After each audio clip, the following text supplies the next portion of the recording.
Hi. Hello. Can y'all hear me? I can hear you. I'm in Well, a call with you. good. You're the one that matters.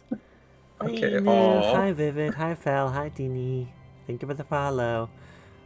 I'm Freya. This is Caves of Cut, and this here is Nick. Nick, why don't you introduce yourself? hi everyone.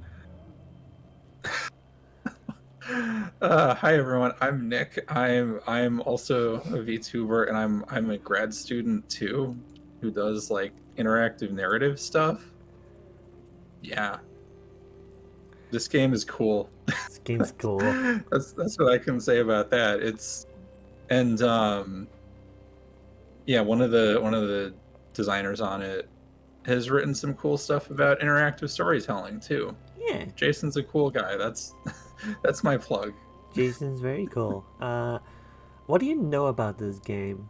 Like, So vaguely. the I mean, I know it's a roguelike and it's got and I mean it's hard and it kills you all the time. That's the first thing I know about it. And then the other main things I know about it are it's weird sci-fi fantasy on based on some of the like stuff from the 90s, at least in that like feel. Mm-hmm. And then the other main thing I know about it is the history generation and how they approach it, of like layering it on top of itself, and yeah, just generally trying to organically grow the history for whichever run you're doing. Mm-hmm. And the faction system where water's important, and you to be friends with someone, you do a little water ritual because water's important. Yeah, you share water with everyone. Water is, in fact, currency in this world. Yes, this is a roguelike. It has more play options now than ever. It is based in part on Gamma World from the 90s, which is a role playing game. That's right. Gamma That's what I World was thinking of. also had an edition in 4th edition, circa 2010, I think it was. No, it was a little bit later than that. But yeah, like with 4th edition D&D, there was a version of Gamma World that came out with that too. And there's a lot of like some D&D genetics in here in this game, but like most of it is just weirdness. Hello, hello, hello. Oh, hello. Someone's a Garabu fan. Hey, Hmm. nice. Good afternoon. All right. Also, thank you for the plug, Fel. I appreciate it. You should, in fact, all follow Nick. It's true. Anyway, let's just Oh, hit new game. I have one mod, and I usually always play with this mod. The Cud Survival Guide, a mostly lore-friendly tutorial mod for Caves of Cud, which is by Inurashi, or Kalen, who is one of the devs. Hello, Glucose Guardian. Thank you for the follow. So anyway, this is a tutorial mod. It gives you a short tutorial on Cud. And you might be thinking, why the heck do I have a tutorial mod installed if I've played this game since the 90s? Like, since it came out, basically? We'll see. So, here's some like game modes. There's a daily mode, which is a challenge mode. I I don't really do that very much. Hi, Kara. Um, hi, Kara. there's a wonder mode. Most creatures begin neutral to you. No XP for killing at all. It's really cool. More XP for discovery isn't performing the water ritual. And checkpointing at settlements. There's the roleplay mode, which is just checkpointing at settlements.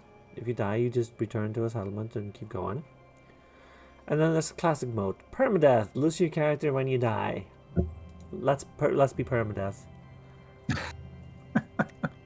You can save a library of builds. You can do presets. The game now has presets of like, hey, you can like the first gardener, the first child of the hearth, Praetorian Prime, or like Gunwing, which is just dude with guns and wings, or Dream Tortoise.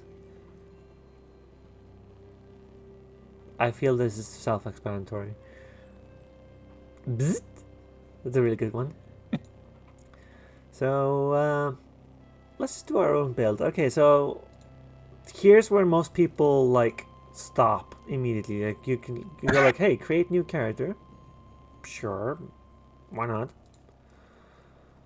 And you get two choices: Truekin or mutated human. Truekin are like non-mutant humans. They're just like, oh, they have the regular four limbs. They have regular skills. You know, they do their thing. Pretty boring overall. Very, Humans are boring. yeah, very effective though. There are a lot of people who dump on these. I will just tell you, if it's your first time playing and you don't want to use any of the preset builds, play a Praetorian. Play this. This will let you survive.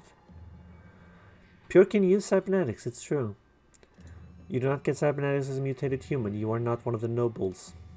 Anyway, let's start with mutated human. Okay, so the nobles get cybernetics. uh-huh. There's like becoming nooks all over the place, which ennoble you with their cybernetics. If you are one of the nobles, I see. there's a lot of culture like implications into this game. So here are like the character classes called callings. You get like +2 ego, and you learn customs and folklore, intimidation, and proselytizing. You know, because those are normal skills to have in a roguelike. Be like a gunslinger with like, hey, you get a pistol and you can fire both of them at the same time and get +200 reputation with mysterious strangers. Could be a nomad who starts with a like very Dune-esque recycling suit, which gives you constant supply of water. You can never like completely run out of water if you're a nomad. So we can go back to this and change our choice later. So I'm just going to go with my default, which is the Archinaut. The Archinaut is an explorer who is very agile, uses short blades, and scavenges tech from the ruins. Starts with random junk and artifacts. So, I love having random junk and artifacts in my pockets when I show up somewhere. So immediately you get assaulted with this screen. If you take your time and read it, it's not so bad. It really is not. Yeah, I mean, that's the thing that I haven't played much of this at all, but like the thing I've found with it is it dumps a lot of information on you, but it's not trying to be horribly obtuse all the time. It's just a lot.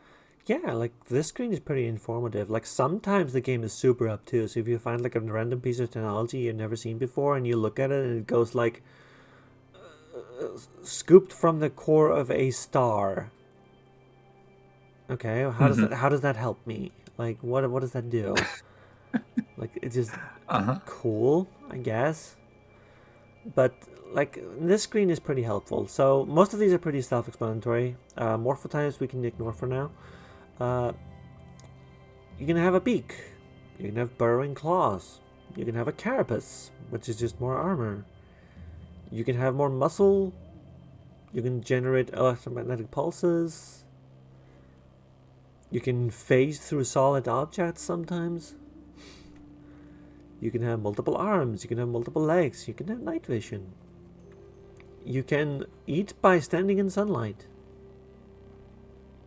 Like, cool. This used to be a lot more powerful. You can regenerate. At level 10, you actually regenerate your head if someone happens to chop it off. This is an actual danger.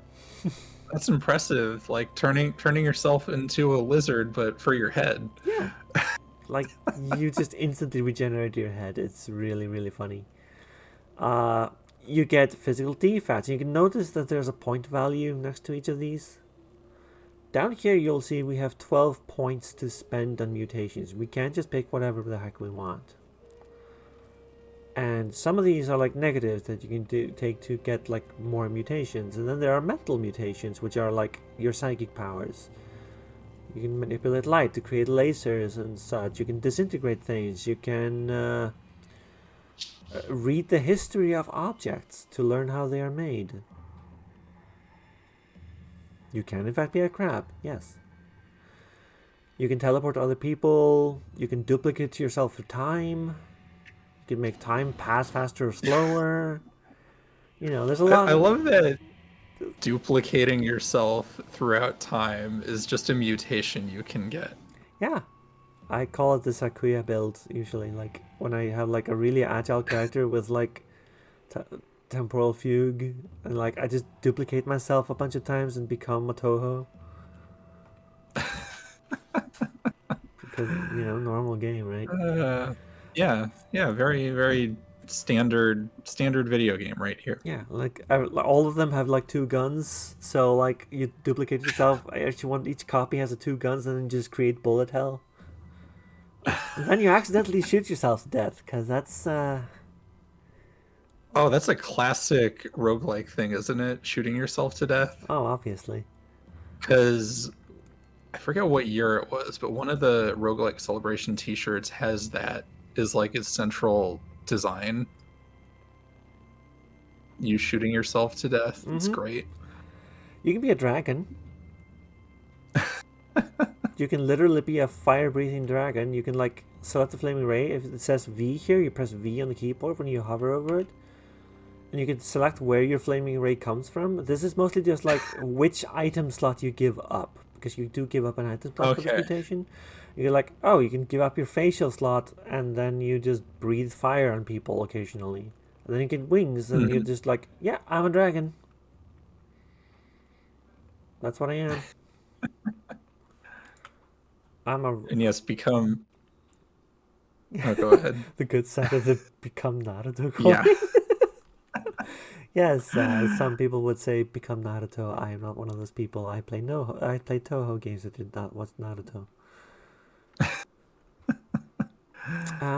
Toho's good. Yeah, I I enjoy it. I don't play it that much, but I enjoy it a lot. I have several builds that I like to play. Is there anything you would like to see from me? Like, Anything I would like to see. I don't know. What's the closest thing you can get to like being a snake or a gorgon?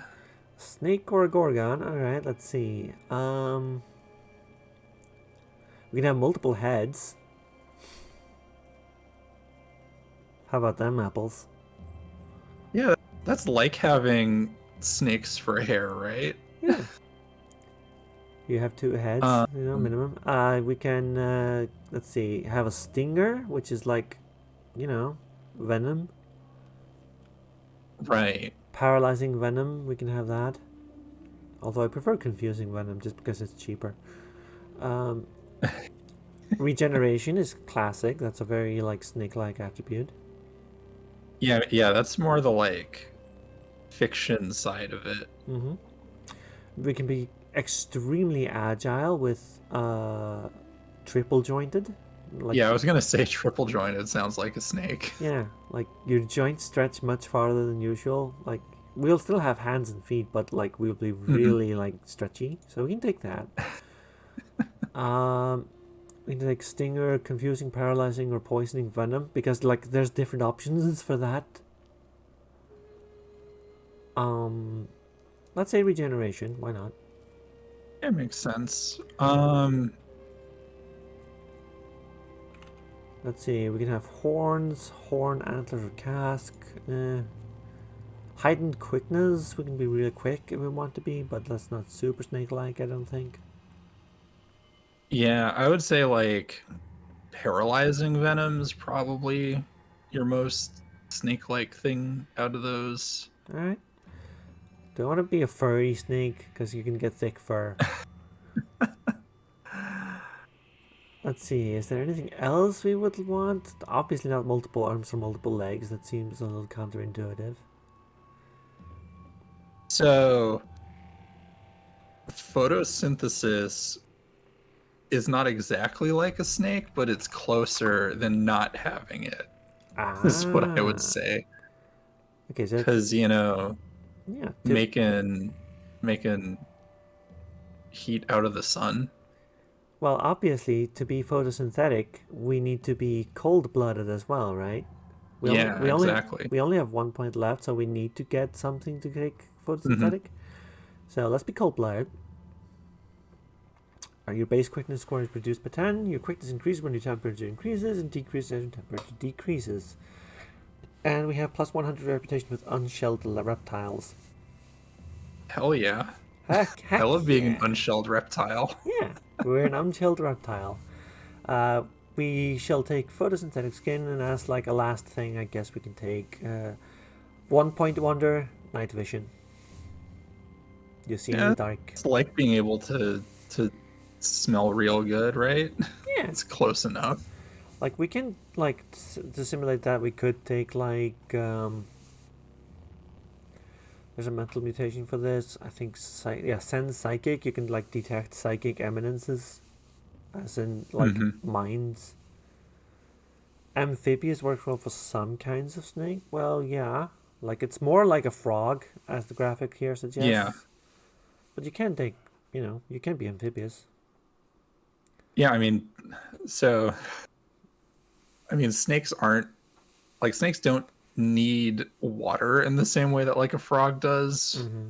That's why they got the scales, right?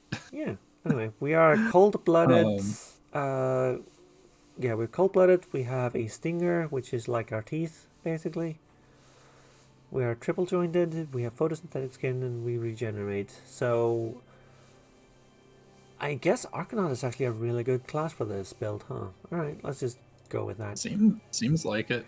And then you get confronted with this screen, and it's like people have so much trouble with this screen. I just kept telling them, like, okay, so these map directly onto Dungeons and Dragons. Hmm. Like, you have strength, you have dexterity, you have constitution, you have intelligence, literally intelligence. You have will, which is like your wisdom saving throw, Hmm. but also it does impact your regeneration of things. And then you have ego, which is your charisma, which is like certain things. Hi, Neon. Apparently, I have a message delivery. What trip? Yeah, Yeah. are you really gay, Freya? Is that true? So I've heard. If you want a super ego, you're probably a mental mutant. It is extremely Hmm. important for mental mutations. Anyway, what trips people up is you have a penalty on these, -3, Hmm. until you get them to 16, at which point you are like baseline. Okay, so like people are weirded out by you starting as like lower than baseline. Hmm. They expect 10 to 18 being like a thing. It's not a thing at Hmm. all. Anyway, we are very agile. Let's make sure we are very agile. Toughness, for new players, I always recommend at least 18 toughness and probably all the way up to 20. I always take 18 to this day if I can. I never go to below 0 on these unless I really have a specific build in mind. And intelligence impacts your skill point gain, so I usually have plenty of intelligence going. For That Yeah, that sounds like. I mean, I associate it with Fallout and like GURPS. Yeah, it's a The very Fallout-esque, honestly. I'm not a huge fan of it because it limits a lot of builds. Like, Yeah, like I understand what it's doing from a modeling perspective. I don't think it's a good modeling perspective. mm-mm, not at all. And I don't find it fun either. Like, one of the problems with this game is like to be really, really, really, really, really smart is necessary to be like a technology build. But the most skill point intensive builds in this game are all combat builds, and like you don't really get that Uh-huh. many skill points as like I don't know.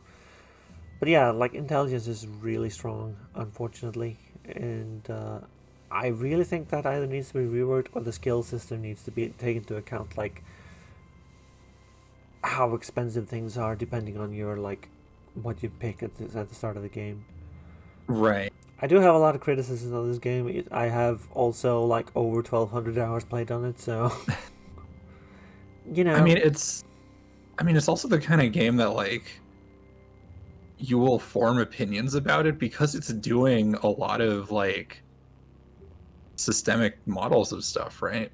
Oh yeah, Like, and when you do that, suddenly there's a lot more to like dig into about the opinions there. So game mechanically right now, we are going to get +2 extra agility because we're triple jointed. That's part of what that mutation does. So we are extremely agile, a little strong, a little tough, a little smart, and just baseline of willpower and ego. Like, we're not really using these stats, but I don't really like dumping either, unless like I have a very specific thing going. Mm-hmm. Like, pretty basic, pretty normal, pretty standard, except for the high agility. So I guess we're going to be an evasive build. So, right? We are an Archinaut, mutated human, humanoid, technically. Night vision, photosynthetic skin, regeneration, stinger, triple jointed, and cold-blooded. Alright. What's our name?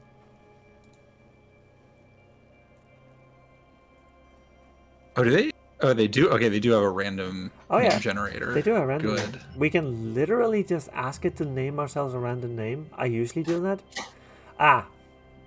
It's broomstick, huh? Broomstick. There you go. Or cutie. Oh my goodness. You know what?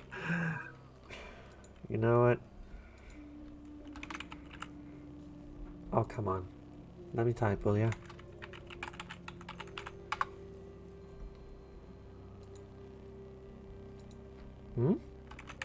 Did it not accept that? No. Like, these menus are a little janky sometimes. And for starting locations, you can randomize it completely. Mm-hmm. You can pick one of these preset randoms, which are like, these are like, oh, you always start with like a pair of crocossins, which are like footwear if you start in the salt marsh. Mm-hmm. The village always teaches you these skills that are mentioned here: wayfaring, fasting way, harvestry, butchering. Oh, Like, did they add more? Because I remember like the starting, like there was one starting village for a while. yeah, that's Yappa. You can still select it, and that's usually where I start because it is a build enabler to be there. Like, no matter what character you are, starting in Yappa will make you more powerful, and usually there's a lot of weaker builds in this game, like trap builds basically, that all can use starting in Yappa if you know what you're doing. So, let's just start there, shall we? Like, Let's do it. Yeah, it's what people expect. It's where they go.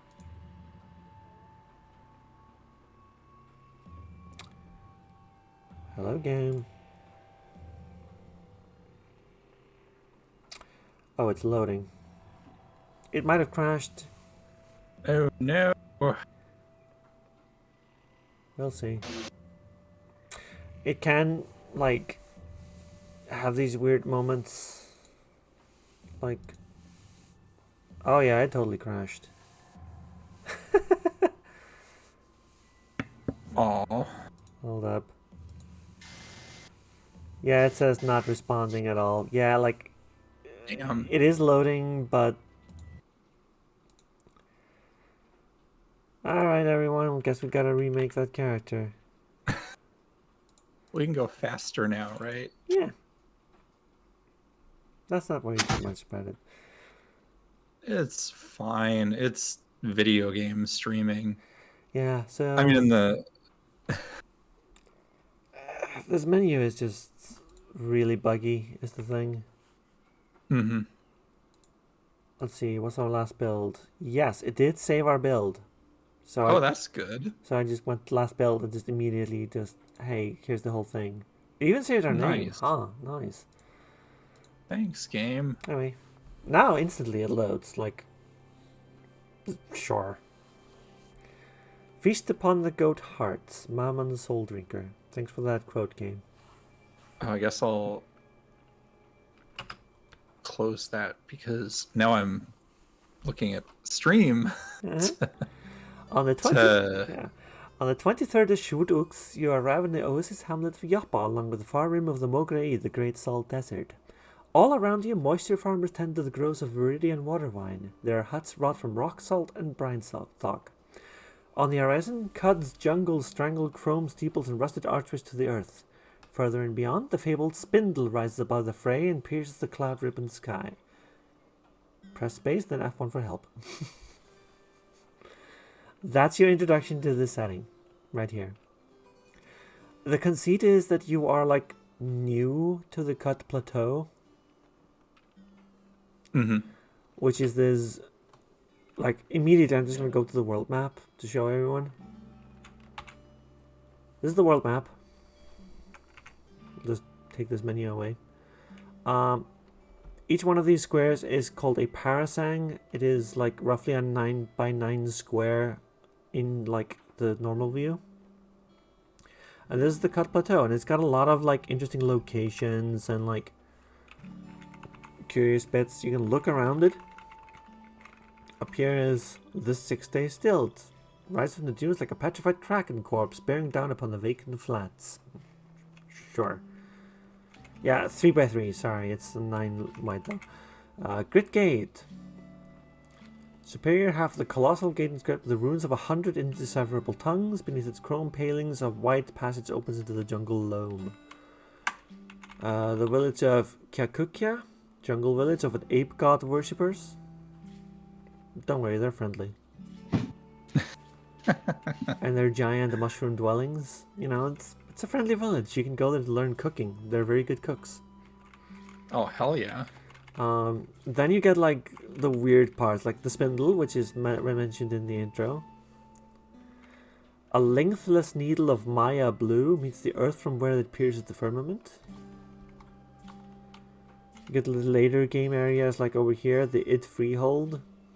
Dyed pipework topology mounted in the sponge bed is a lodestar to the lyrical community. What does that mean? Yes, the parasang is an ancient Persian unit of measure. It is very arbitrary in this game, on purpose. The point is, we are in Yapa.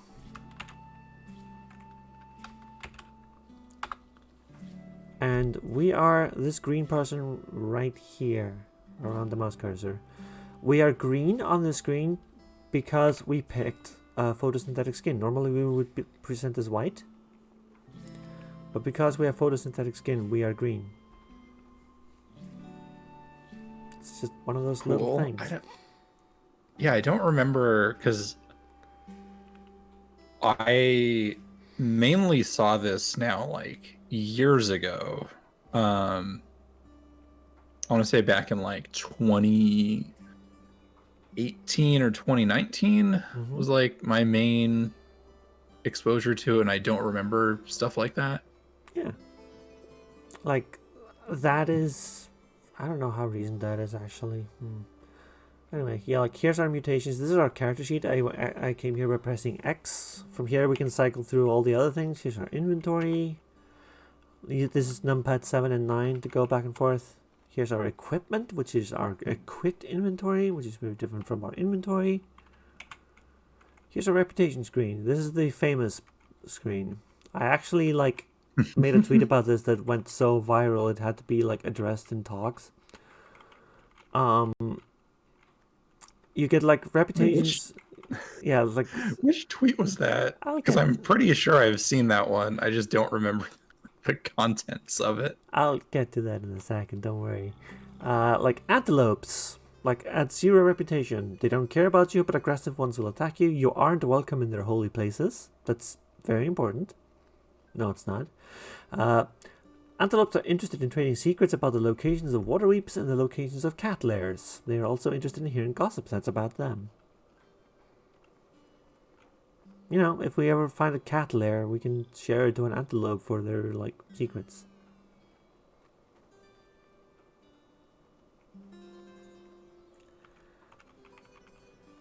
The Asphalt Order. Interested in hearing gossip that's about them. They don't really care about that many things. Baboons dislike you, but docile ones won't attack you. That means like at 300 is the cutoff point where they like automatically attack you on sight. Well, mostly. Baytils. Interested in sharing secrets about all sultans. Interested in learning about all sultans. Sultan tomb inscriptions and gossip that's about them. Everyone is interested in gossip about themselves. Like very self-absorbed people. Honestly. Yeah, I mean, that's relatable. Yeah. And then you get like 500, 600 is the cutoff point where like even docile ones will go like, oh no, we don't like you at all. What are you up to there? Go away. We are a member of the consortium of FIDA because we have phytogenesis, or like we eat by resting in the sun, and therefore we are a member of the consortium of FIDA. They are, in universe, very important. They are basically every plant that isn't a fungus that is also sentient. They tend to be merchants, which is very funny when you think about it. Like, they are stationary, like, they're plants. How are they merchants? Everyone, like, okay. So, how do plants reproduce? They send stuff out, or they have, like, pollinator help. Yeah. There you go. Economy right there. Like, and then you get, like, positive reputation, where it's like, dogs favor you. Aggressive ones won't attack you. Dogs will usually let you pet them. You are welcome in their holy places. The tweet I made was about that specifically, where it's like, look, Caves of God is like, dogs welcome me in their holy places. Like, the joke being, if you know anything about this game, that's like a standard thing, that's like a tag of every reputation. Yeah.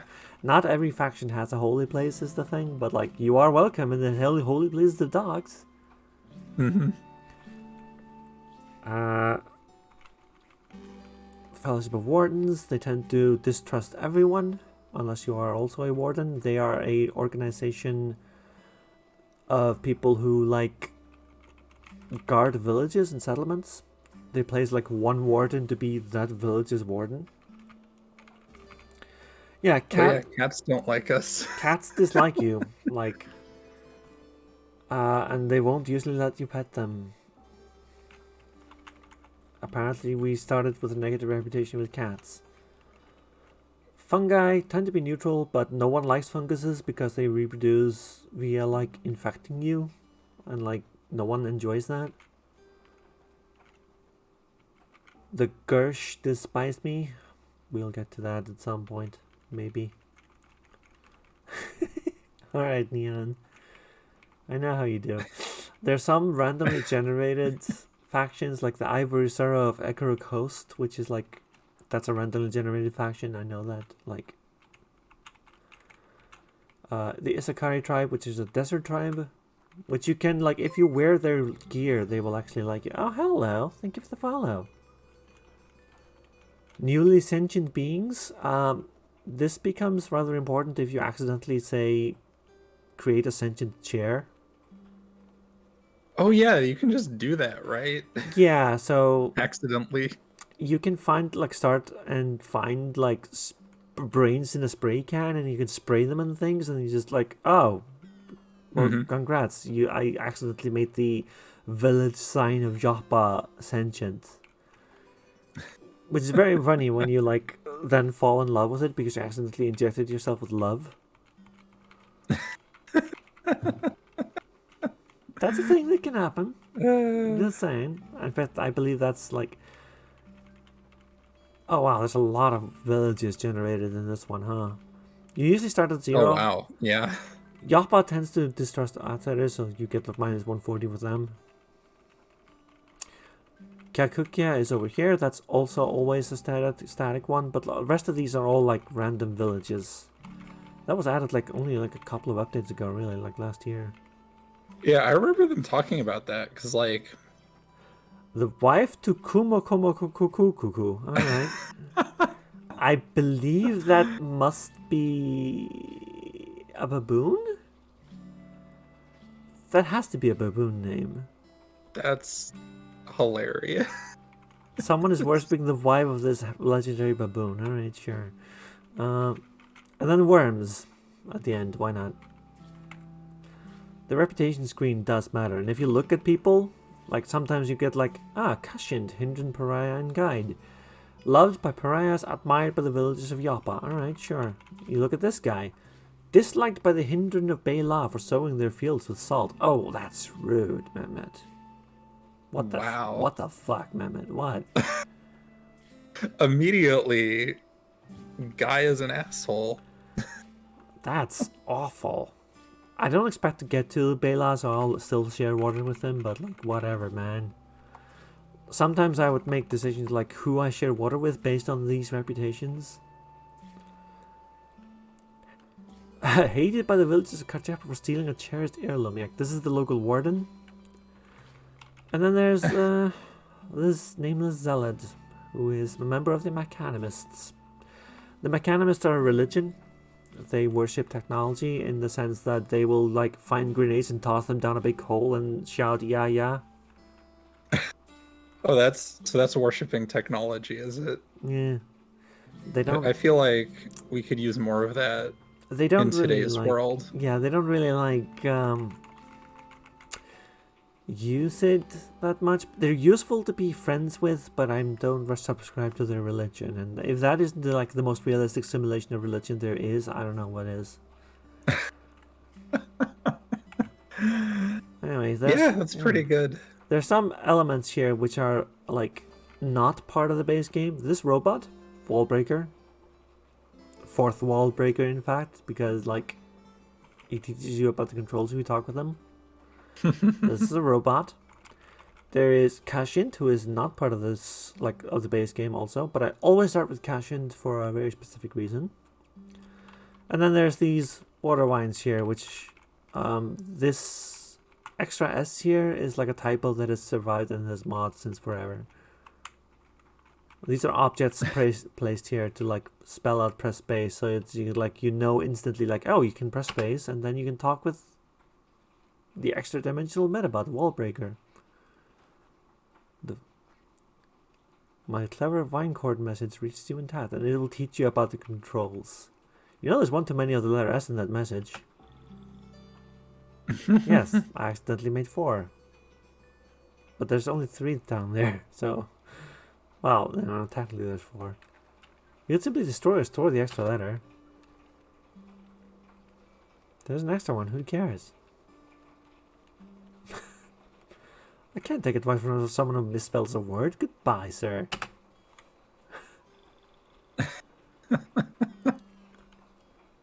So I'll not talk. Look, if you make a typo and it just stays there for a bit because you don't have time to patch it, just lean into it. Yeah, exactly. We have some stats up here. Here's our hit points, 18. This green bar here will deplete as we go. Here's experience point. This will fill up as we go.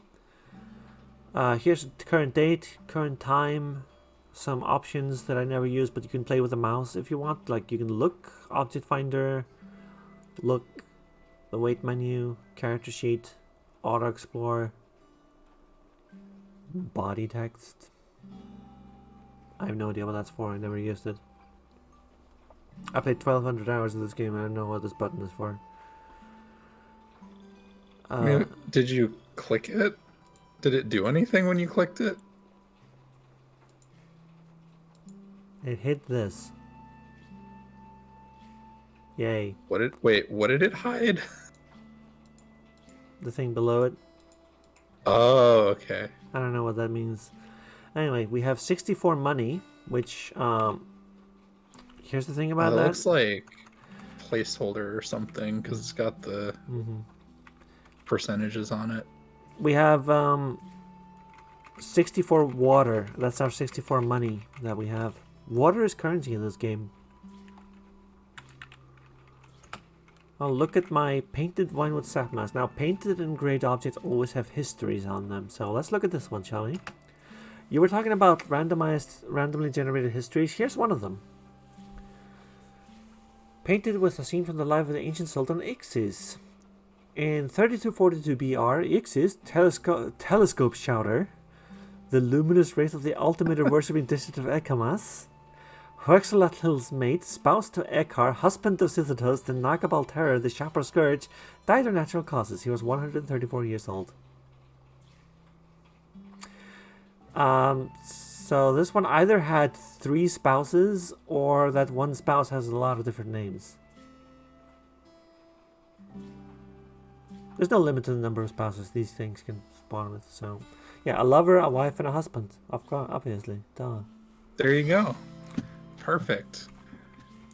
If you wear this when you meet the Shapar Scourge clan, you get plus 40 reputation. That is not worth it. Anyway, this is now a Yeah. permanent bit of history that we know. So if we go out here and I go into the quest journal, go into Sultan Histories, here's that information forever. We just know this now. Here's our chronology, gossip and lore, locations, like everything we learn gets added to the journal. And here's the skill menu, which I'll get into when we level up. Yeah, if I had more time before stream and more like wherewithal, I would have rewatched the talk about the history generation. Ah, rip. Because from what I remember, and this was like years ago, despite the fact that I talk with Jason fairly frequently, it was basically like they would generate it backwards. So like they'd have a part of the world, and then they would generate the explanation of like how it got there,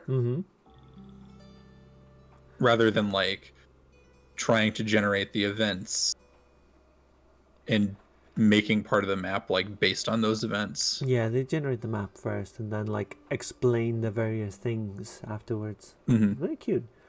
So anyway, we're talking to Which, this I mean, zealot here and like, Wanderer, orphan of the salt, hear me.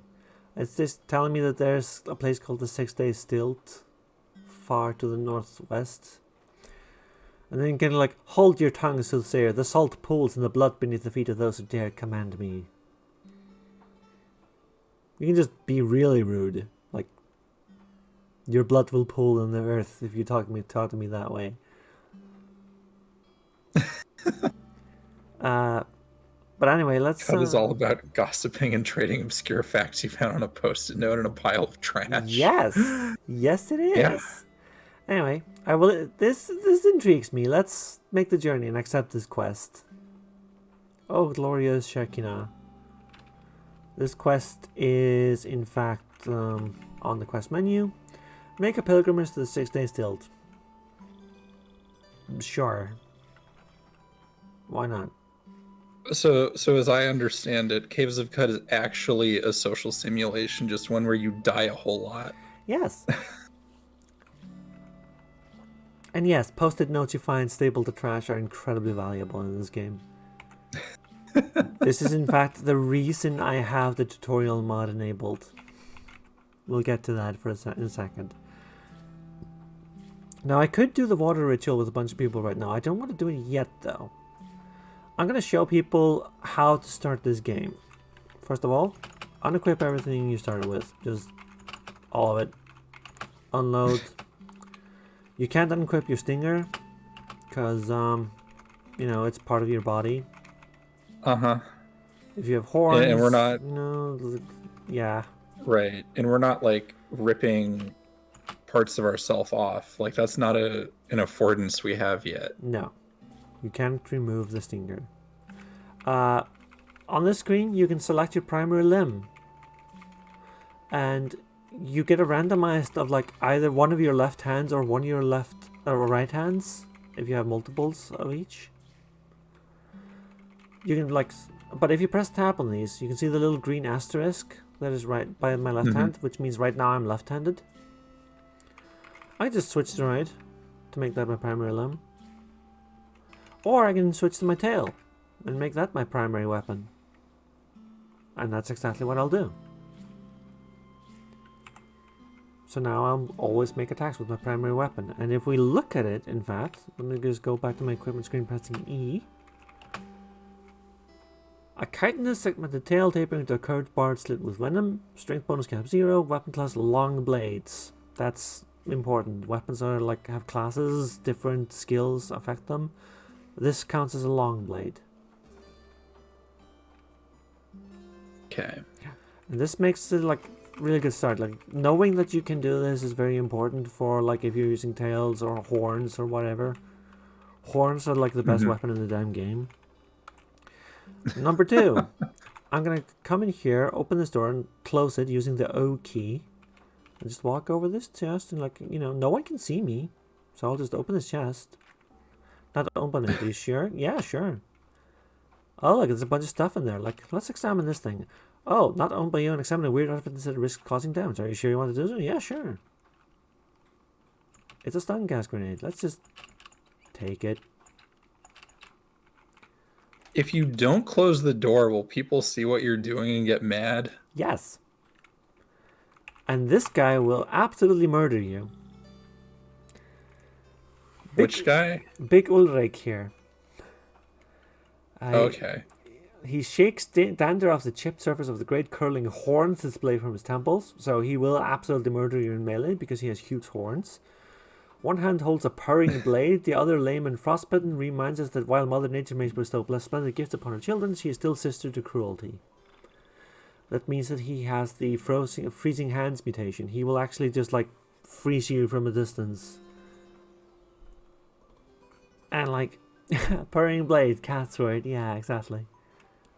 So like, he will absolutely destroy you if he sees you stealing. But if you just... Important to know that wardens are not cops, despite having some cop-like attributes. Yes! They are not cops. This guy is a cop, but not every warden is a cop. This guy in specific, though, he's a bit of a cop. Like, if we talk to him, ain't they wishing their heart keep pumping? Move along as they do. Like, move along, don't talk to me if you want your heart to keep pumping. Like, okay, cool. Screw you, buddy. Anyway, let's just move in here and just close the door and just look at this chest, you know. Ooh, strange furniture. A plastic tree. Cool, let's take it. Let's see, poison gas grenade, acid gas grenade, which I apparently already know what is. Torch, bronze two-handed sword, a couple of short bows, metal sheet, and a copper nugget. Cool. There's a lot of stuff in that chest. Yeah, and like, this is just one of those things that you get for starting in this village. You just get access to these chests, which, you know, if you know how to steal from this village, you can. You know, whatever. There's also a statue up here. If I look at it, Shrine to Reshep, the last sultan. In 3 AR, Reshep cleansed the marshlands of the plagues of the gyre and taught Abram to sow water wine along its fertile tracks. Reshep is a sultan who always appears in this game. He's like the only one that is like always static. His history changes, but like, meh. And then there's like other sultans, like this statue right here. If you go north of the village, like one screen north, you find a statue and a graveyard, and like you always find the statue here also. So like you get 2 pieces of lore for like just starting in this village. Throughout, hey, it's Yixis with the 3 lovers again. Hey. Yixis wreaked havoc on all of the godless districts of Nagabal, raining meteors down from the sky onto the settlements of tortoises and robots. He became known as the Nagabal Terror. Yeah, we already knew he was called the Nagabal Terror, actually. Like, if we go into the Sultan histories... Yeah, like, we learned this, like, right away. Like, that one of his titles was the Nagabal Terror, and then that, like, here's how he became known as the Nagabal Terror. He rained meteors upon tortoises and robots. You know, normal game. Normal game. Perfectly reasonable. And then there's the graves, which are just like jokes. Nashburgers died in unanswered causes. Fell from a cliff trying to recover a lost merchant's token. Okay. Oh, speaking of like books and stuff, from what I remember, it's the like gold books or the handwritten ones. Everything else is generated. Yes. We don't have a book yet, but like, let's just re-enter the village. I'm gonna talk with the waterline, like this merchant here, the Dromad. Like, what kind of creature are you? Assault strider, Dromad. Like dromedary and nomad, but Dromad. The thing I realize about this game is like a lot of the names in it are just puns. I don't think Reship has a completely static history, is the thing. Like, there are some elements of it that can change. And yeah, there are also green books which like have procedurally generated food recipes in them. Let's see, live and drink. Live and drink. This is important. This is like a greeting, like, hello, goodbye, live and drink. Let's trade with this person. Oh god, there's a trade screen. Oh shit. Oh god, what is this? To the left is like the merchant's inventory. To the right is that's your. a lot of information. If you want to buy things, you get plus or minus on your numpad, or just press the number keys. Pressing 9 twice will like maximize the stack. Usually. Let's see. Elastic skull cap. I kind of want that. Let's just tentatively put that on. Elastic slippers plus 10 move speed. That would be pretty good. I mean, the classic roguelike thing is the reason they're all permanently in development is because when you're generating everything, the work never stops, right? No. Because like this, have they been working on this 10 years yet? I don't remember. Oh, more than 10 years. Okay. Easily. Like, and I think the modern incarnation is 10 years old, but like, ancient game. Like pre-CUD, proto-CUD. Yeah, to use. I was surprised that this game still existed when I found it again in like 2013.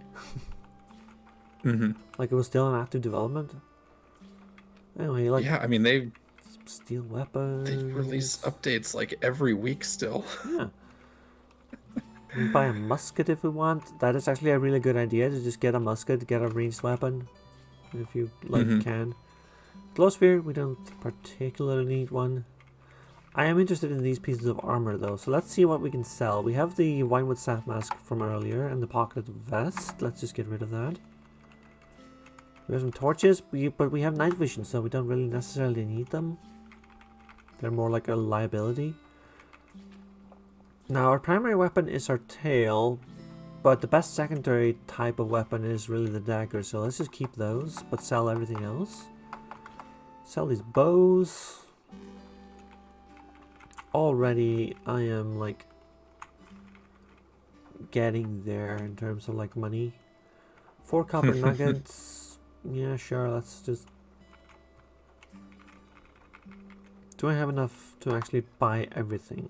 Down here, you see drams. Water is measured in drams. 1 dram is always worth just, 1 dram. The prices of most things are affected by your ego stat, except the gems, like trade goods and such, which always have a static price. So copper nuggets are always going to be worth 10 drams. And yes, you do need to, like, care about, like, weight. Quite a bit. Anyway, I do have more than enough to buy everything. So do I want to get rid of something? Like a couple of acid grenades, because I don't really use them.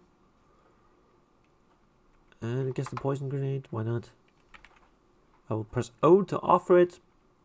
Dormant merchant will have the pony up 10 drams of fresh water to even up the trade. Yes, give me 10 more water, please. Thank you. Now I go to my equipment screen and I look at the things I have. I have a skull cap, really good piece of gear. Oh god, the skull cap has now gotten that one song out of History of the World Part 1 stuck in my head. the Spanish Inquisition song, because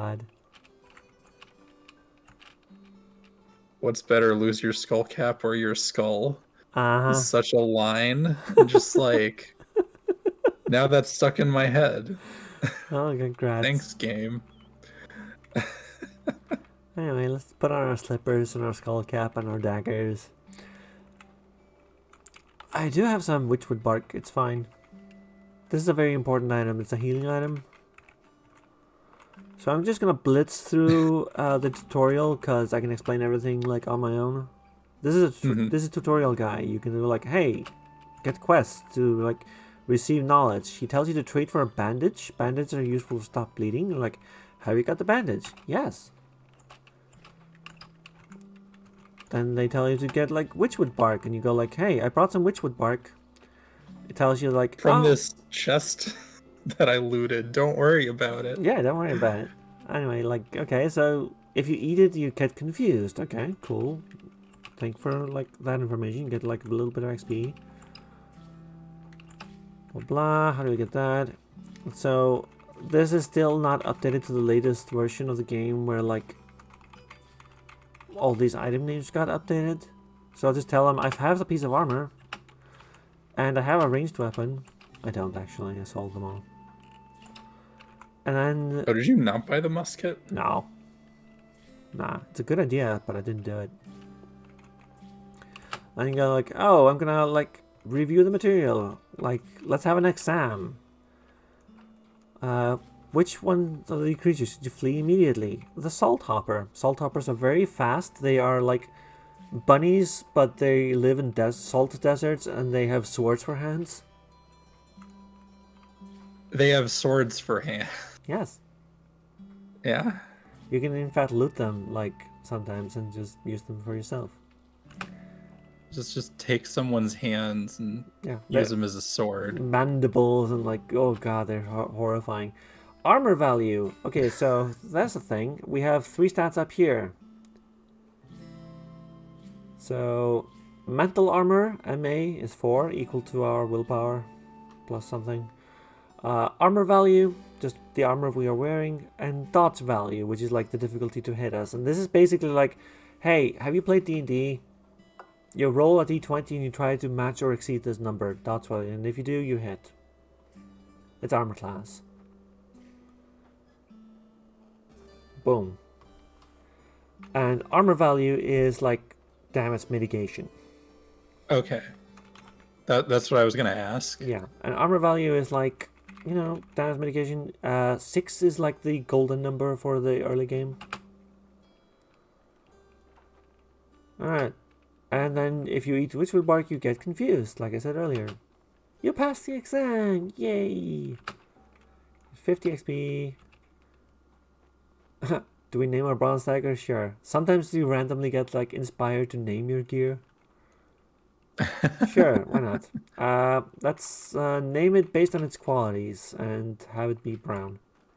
Shiv of the Crown Stargazer. Cool, I guess we named it that. Why not? Wait, how did it get to that? I thought you named it brown. Oh, that was just the color I picked for it because it's brown. Oh, okay. I could have picked some other color, but like, yeah, it's the Shiv of the Crown Stargazer. A bronze dagger. Bell bronze is shaped to a point and it's handled wrapped leather. Cool. Which, by the way, the item descriptions get fucking wild sometimes. Like, a cap made of stretchy black fabric that sticks to the scalp. Easy, like, very simple. Cool. Oh, Neon is asking the question that I was going to ask, which is, can you name your tail? No. Unfortunate. Damn. Then sometimes... I'll go... Yeah. I'll go talk to Jason about that one. And then sometimes you get, like, item descriptions like wine wafer. A knot of bark swollen with moisture and culled from water wine. The gift of Agraria. Okay. What the fuck is Agraria? I still don't know. It's been 1,200 hours. I still don't know. I think it's just supposed to be like the gift of like the land. Witchwood bark. Lichen sticks in the winding grooves of woodsheds, shimmering and smelling of spice. Okay. Anyway, we found a book. This book is yellow. It is static. It is always going to be like the same book. The Cut Survival Guide. Sheba Hagadias is actually a character we can meet in this game, so... Oh, nice. Yeah, so this will like tell you like about the skills and like what the stats do and so on. Very useful to read it. Like absolutely, if you're new, download this mod and read this book because the game itself doesn't have a tutorial at all. Mm-hmm. Now then, what does this? Right, because like the intention is you fuck around and find out. And eventually, if you fuck around and find out enough, you will learn things. Yep. Anyway. The scientific method right there. So here's our guy, who is like a weird technologist dude. And goes like, blah blah blah blah blah. Bring me a knick-knack. Okay, where can I find a cave? There are caves everywhere. This is Cud. The Caves of Cud. It's the name of the game. Adult. Oh, we're already name dropping this an hour in Yeah. in the first area. Anyway, I already have a knick-knack, so let's just give him like the plastic tree I found in the chest earlier.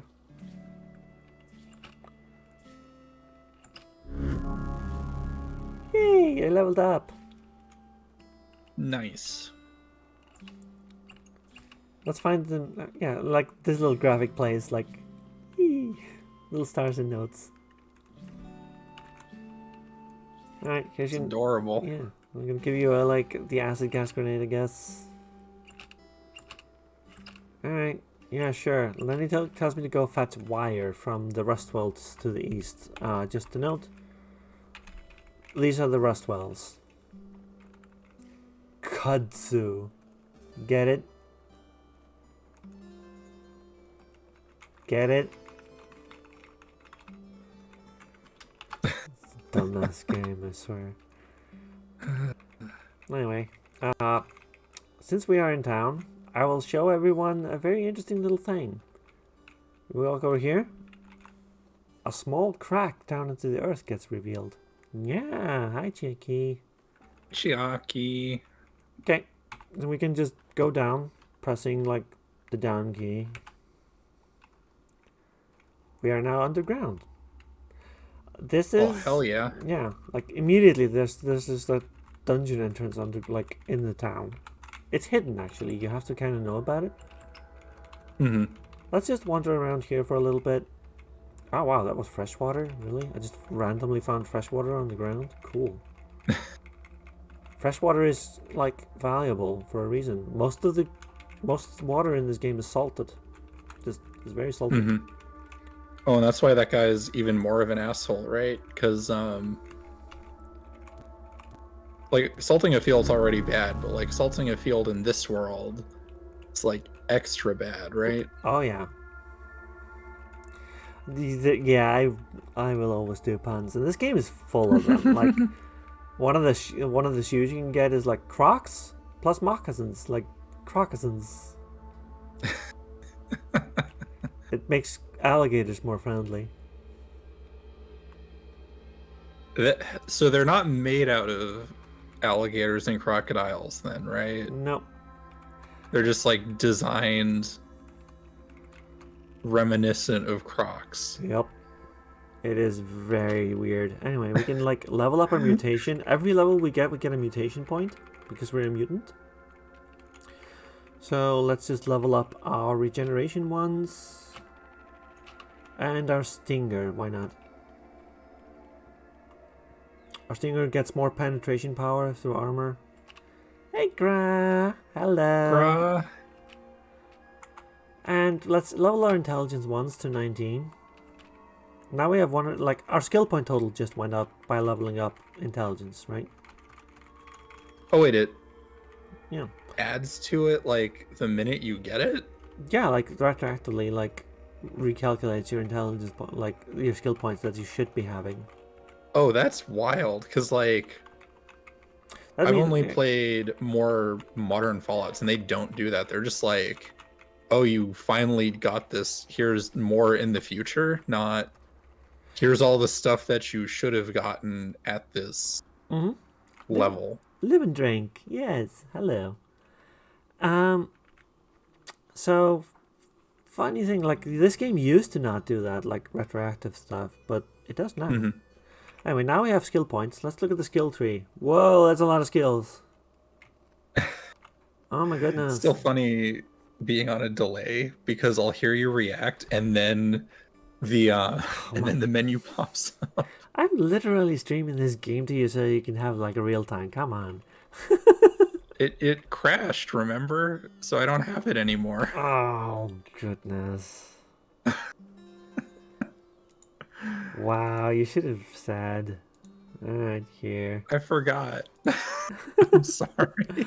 I Uh, promise I'm good at this. it also took us 40 minutes to figure out how to do. They're like, oh, two VTuber models next to each other moving. Like No, that took a bit that took a bit. because as I finally remembered, you can't do transparent video. hmm Anyway, the reason I waited to level 3 was because like 172 skill points buys me customs and folklore,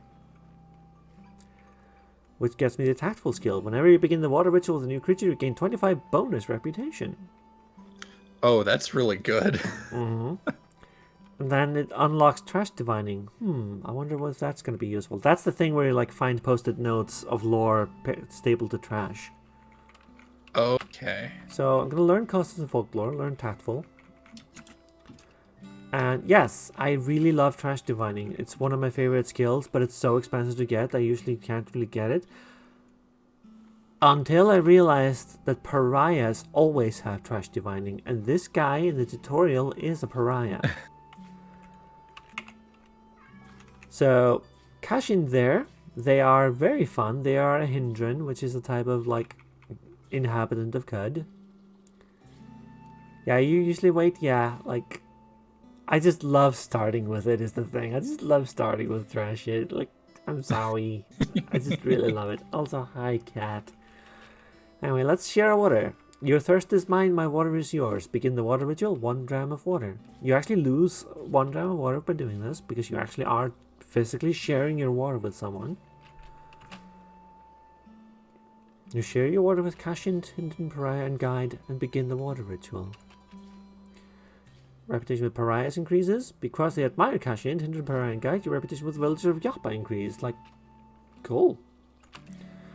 Normally we don't have enough to like learn trash divining. Like it takes 150 reputation because it costs 150. Yeah, exactly.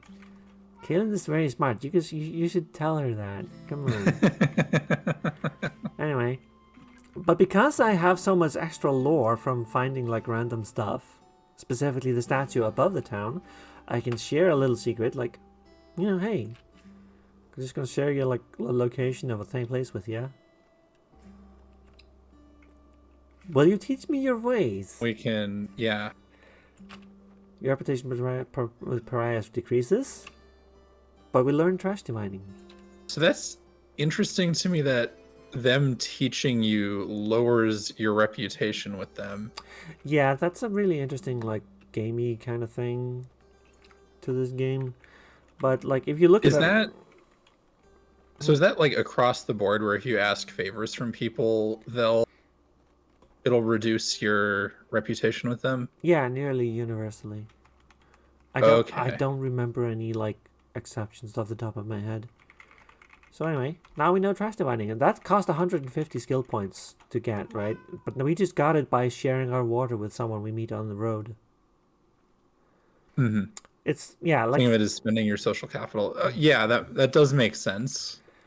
And I guess, like, yeah. I have a slightly different idea of like how to model that, given I also do like social sim stuff, but like it makes sense. It does make a kind of sense, but like I mean, with your like Jewish background and my Icelandic background, we both have hospitality rituals in our culture. Yeah. So to us, it feels a little weird to be like, oh, you gain social capital and then spend it. I don't know. Just by doing, it's like doing the whole mitzvah thing. It's like, this is just what you do. This is your life. Yeah. So that part of it is actually really weird, but you know, the actual social ritual itself is very intuitive to me. Like, okay, so let's... Oh yeah, I mean, like the sharing water thing makes a lot of sense to me. Yeah. Let's share water with the guy who salted the fields of the Hindran, because, you know, in this run, I guess I don't like Hindran. Whoops. Anyway, because there's like likes and dislikes, so like mysterious strangers don't like Mehmet, so my reputation with them just went down by sharing water with Mehmet. My reputation with the Hindran of Bela is like lower now because they dislike Mehmet, but like mechanimists like Mehmet. I will learn Harvestry from you. Only 50 reputation. Now I know how to harvest water vine and like apples and more witchwood bark of trees. Just Oh, good. We can get high. Yeah. We can just keep getting high. Perfect. Yeah, exactly. I could share a secret with Mehmet, but I don't want to. You know, whatever. But I am in search of work. This is a starting quest, and this is an incredibly rude starting quest because it leads you into a huge dungeon. Like, I think it's still the biggest dungeon in the game, technically. Oh, wow. It is extremely rude and, like, difficult Oh, hi, kitty. for a new player. But, yeah, like, some critters are eating our water vine. Farouk claims he saw one slinking around a vine patch. Ugly little thing. Pale white, 8 legs, and ear-splitting wine. A little bit of red dirt, so there's like a red rock cave to the north. Like, we can go there. I believe that's modeled off like Uluru in Australia. Anyway. Which thing? Uluru, like the big rock, red rock. Oh, okay, yeah. Anyway, you can refuse it by performing no such peasant's task. Or you can just accept it. Factional rigidity and transactional nature of cultural exchange feels like part of the harsh landscape. Yeah, Yeah. I guess the way that I read it is like everyone is suspicious of each other. So like anyone who is not a member of your like group, them asking for things like is already suspicious. Mm-hmm. Oh wow, I'm gonna be disliked by dogs in a second here. Whoops. Oh wow. Oh, whatever. Let's share our water with Elder Ivridat. This village is an unusual amount of people to share water with. I just shared like water with a warden while we were talking. So anyway, we are now favored by the villagers of... Yeah, okay, Red Rock has been modified to be less dangerous. This is true. This is very true. 260 rep. We are now favored by the villagers of Joppa. I'm glad my read makes sense. Yeah. That's my job in life. Let's learn how to cook the favorite dish of your people. Apple mats. Here we go. Oh, hell yeah. I just learned a recipe. Thank you. And I guess share a secret with me, water brother. Location of some flattened remains. Oh, hello. Elder Iridat knows where Archinaut's apprentice crashed. Are you kidding me? So this is like a thing that I was saving. This is something I was saving because like Archinaut's previous apprentice disappeared, and that's why he recruits you to do shit for him. Oh, and this is his apprentice? This is the location of his apprentice's remains because he used a flying backpack and crashed into the earth and died outside the village. And apparently Elder Iridat just knows where those remains are. And just hasn't done anything about it. Nope. And you're enough of a like rube to just go do that, apparently. I just love that because that's a story. That's a story generation right here. Like, the elder of this village knows where this apprentice crashed. Apparently just saw it while on a walk or something and just never informed Archinaut. Anyway, we can now find the flattened remains, which I will do with this character. Anyway, share another secret with me. The location of the Umushwak Masharuk Furrow. Cool. That's a settlement, apparently. Thank you. Place is covered in salt. The apprentice won't rot. Oh no. It's true. It's true. He won't rot. Nothing seems to rot in Cud. Now, you can just go to Red Rock via the world map. I'm just going to show that for a second because Red Rock is right here. The flattened remains are right here. Cool. Neat. But I like to walk. I like to take the walk. Oh, hello, cat. You pet Testifus. Testifus meows. You start to glow. Oh. Start to glow. Mm-hmm. That's normal when you pet cats, right? Yeah. This is actually like a thing. One star ribbon night, a ray cat crossed the marshy loam and wandered into Yapa. The watervine farmers, wakened by the joyful cries of a small girl, gathered around to revel at the favorable omen and extolled the generosity of the beetle moon. Since then, Sisyphus has spent his days curled under the shade of brine-stalk huts and sauntering over dirt paths. So long as he's approached with care, he welcomes the hands of friends and strangers alike. He's phosphorescent, by the way. Hydrate, yes, I shall hydrate. Thank you. I'll hydrate too. Pasty meaner Even though you've been talking much more than I have. Yep. Anyway, you can see like physical features, and here's my favorite thing about this menu. You can go like, oh, challenge is easy, it's neutral towards you, but this cat's condition is perfect. This cat is perfect. Hey, Freya, you know who else is a perfect cat? Oh my god. You are. And Fel says, Freya, you're cute. Okay, thank you. Mm-hmm. Yeah. Freya, you are cute. So anyway, let's just take let's take the long one. Yeah.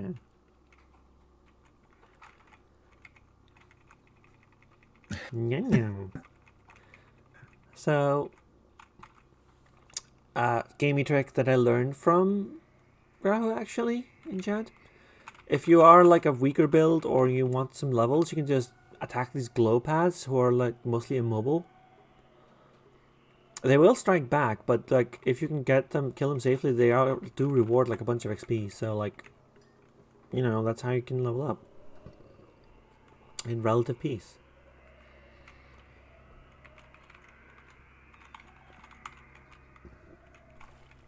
Hello.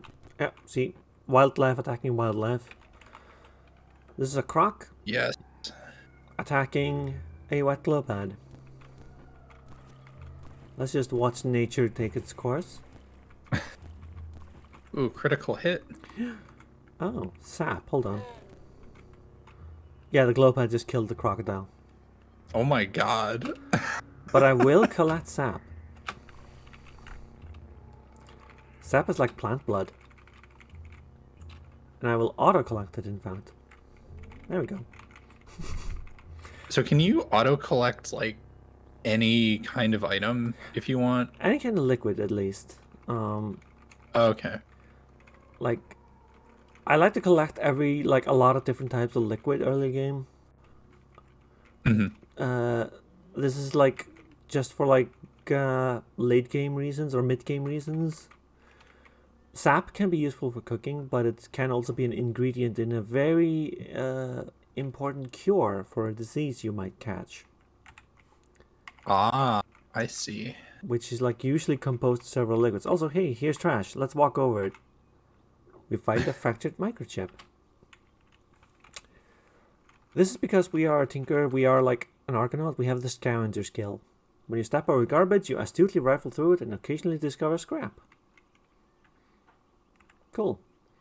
So now, when we step over garbage, we have a chance of learning like lore and discovering like random things. Also, where did that mechanimist go? I want to talk with you. This is Jehoseph Kalesev, Chrome Taught, a mechanimist pilgrim. Legendary. The reason I follow them is because they're legendary, which means I can chat with them. And you can always share your water with a legendary creature. So I'll just do that. Because a mechanimist reputation is very useful. Do I want proselytize? Do I want a secret? I want a secret. Location of a slime block. I guess. Live and drink. Also, do you have something to trade? Nothing I care about. Alright. Are the legendary characters static or are they generated too? They are generated usually. Like most of them. Also, I just rifled through some trash and found the location of a settlement. If I go to the world map, again. Thank you for the clip, Fel. Here's a settlement, and yeah, here's the settlement I just discovered the location of, up here in the desert canyons. Nice. Yeah, so like, walking over trash, like, can give you prizes. Also, we're no longer glowing. The glow doesn't... Oh, the cat pet wore off. Yeah. It's a shame. The happy glow wore off. Anyway, here we are at Red Rock. Here's the stairs down, so let's just take them. Ah. Let's get into a fight, shall we? This is a giant... Immediately. Yeah, here's a giant amoeba. Classic. Mm-hmm. Now, if I go to the ability screen using A, we note that we have a stinger. It auto-generates to 4. You can set which keys these are. I like sting on 4. I'm just gonna sting this thing immediately. The giant amoeba is paralyzed. You can look here on the right-hand side. So now it won't attack back. So I can just strike it a couple of times, and now it's dead. Easy. Did it explode and cover like 4 tiles? Yeah, it exploded into slime. Which, incidentally, I'm gonna interact with the slime using space. I'm gonna pour this slime into one of my water skins, maximum amount. Damn. Also, I accidentally collected more. I wanna, if I accidentally get too much liquid, I'm just gonna pour this slime nearby, just splish out, get out of here. Anyway, now we have a bunch of slime in a bag. Hi, Eve. Hi. Eve is telling you to chug the slime. No, I shall not. I'm not gonna pick up this torch. I don't need it. Ah, okay. So here's a bunch of enemies. Giants. All in a nice line for you too. Yep. So this is just basic roguelike tactics. Kite enemies into tunnels. Fight them one at a time. Oh my god, you're below half health already. Yes, this is an extremely deadly game, and I don't have a lot of armor. In fact, I kind of skipped buying armor. Yeah, you did. I don't recommend doing that, but whatever. Let's see. Aha! There's a chameleon. Very, very sneaky. Let's wait for a turn, pressing 5 on the numpad. Look, it changed color. Oh, nice. And our sting has recharged. So I'll just wait for a second, bring this thing close. Oh, got stuck. It's stuck in a web. Whoop, it got unstuck. Let's sting it. Oh, it just died when I stung it. I did so much damage with my tail. My butt is really deadly. Yes, it is. You would know, wouldn't you? I would know. Seed spitting wine, they spit seeds at you from a distance. Very annoying. So let's just carefully explore this. I'm just moving with a numpad. There is an auto explore key, which is numpad 0 in my case, which I could press to automatically move around and explore things, but I don't want to do that right now. I don't have a lot of armor, you might have noticed. As kind of White Wolf says, witches are allergic to armor. Yes, and auto explore. Are you role playing that? Obviously. Drama blood. Let's collect blood. Blood is extremely good. This is my own Press blood. 0 to die. Yeah, it's not quite that bad, but it is pretty bad. Anyway, we leveled up, so let's get Stinger 3, I guess? Or do I wait triple jointed? Mutations can level up, and they have 10 levels minimum, 2 of them. Triple jointed, Stinger. I do want better Stingers. They get better venom and such. But now that we have 100 skill points again, I'm gonna take Longblade, which gives me the skills of aggressive stance and defensive stance. Over here. Now they get added to my ability menu because I learned them. Aggressive stance adds penetration, but penalty to hit while wielding a long blade in your primary hand. Now, defensive stance is +2 dodge value while wielding a long blade in your primary hand. Now, here's the thing. I changed my primary hand to my butt. Right. And my stinger counts as a long blade. So now I always have extra dodge value just by wielding my own tail. I'm literally parrying shit with my tail like in the Swords movie.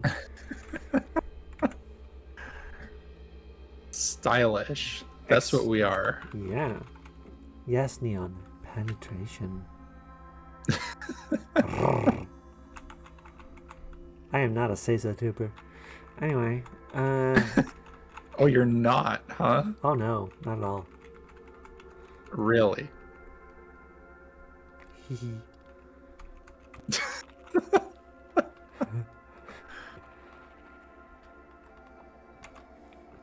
Oh yeah, auto-exploring in these kinds of games is really deadly usually. Anyway, like, just harvested this Dreadroot for a Dreadroot tuber. I don't expect I will use it much. Do I not? Oh, here we go. Like, I happen to know that this is useful in a recipe that is quite good if I ever get to that point. But, like, normally I wouldn't bother. Hey, another giant enemy but died. Yes, they will always leave these gigantic pools of slime when they die. It gets very annoying. It used to be, like, slime would, like, slip and slide you around. Mm-hmm. Not heard of Dreadroot Tuber before? Do they do horror LPs? Well, they certainly make me afraid. Plants in Caves of Cuts tend to be very interesting. There's like Dreadroots sometimes like burst in psychic fear and make you run away, which is why I don't like to like fight near them. But then you have That's exciting. But then you have like vines that grab you. So if these things make you afraid, you can run into those vines and they can grab you and suck your blood out. Wow. So you get like this weird little like ecology that spontaneously generates in this game of like, oh, here we go, yep. It just made me run away right there. You are fleeing from a Dreadroot. Yeah. You were overwhelmed by terror. Like, it just straight up just like, if you don't like Dreadroots and you just want to get rid of them, you can press Control to attack like a square. Boom. Like so. I don't bother usually because Dreadroot is actually quite useful in a lot of ways. Alright, let's see. Scumgrass. Ew.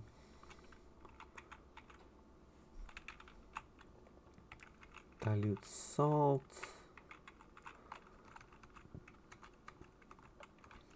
Some flying bats in the ceiling that I'm not gonna bother with. They tend to be friendly, is the thing. Like, not everything you meet is gonna be hostile at all. Mm-hmm. Well, right, you can talk to like most things. Yeah, in fact, let me talk to this bat. Like, it growls softly at me. Slime bat has nothing to trade. Oh well. Well, live and drink. Goodbye, bat. Live and drink.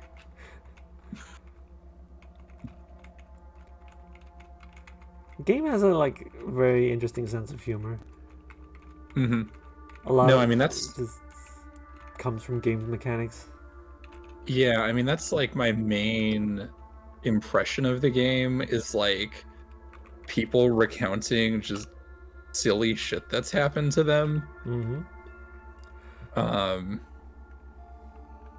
Because like it's a situation engine. It's a really good one. I have never found this object in game before, I don't think. The globe? No, this is completely new to me. In high relief, folds and knots of sandy-hued shapes crown the sapphire surface of the spherical model. The juxtaposition of scales, the proportion of sea to land, and the collective wisdom harnessed to devise such a thing make your head spin. Huh. Cool. Can I take it? Yes, I can, apparently. I just have a globe in my inventory now. Just put that in your pocket. Yeah. Just stick a globe in there. It's fine. Kind of heavy though, but whatever. Hey, you wanted books, right? Yeah. Okay, so here we go. The randomly Oh, here we generated go. books. All right, so let's. ECG book. Fuck yes. Naturally, when you interact with it, it auto defaults to reading it. Mm-hmm. You spread clank for clank. If it is rare biological specimens that interest you, such as density, elasticity, etc., Rhoda seats the comb for several minutes. Asterisk.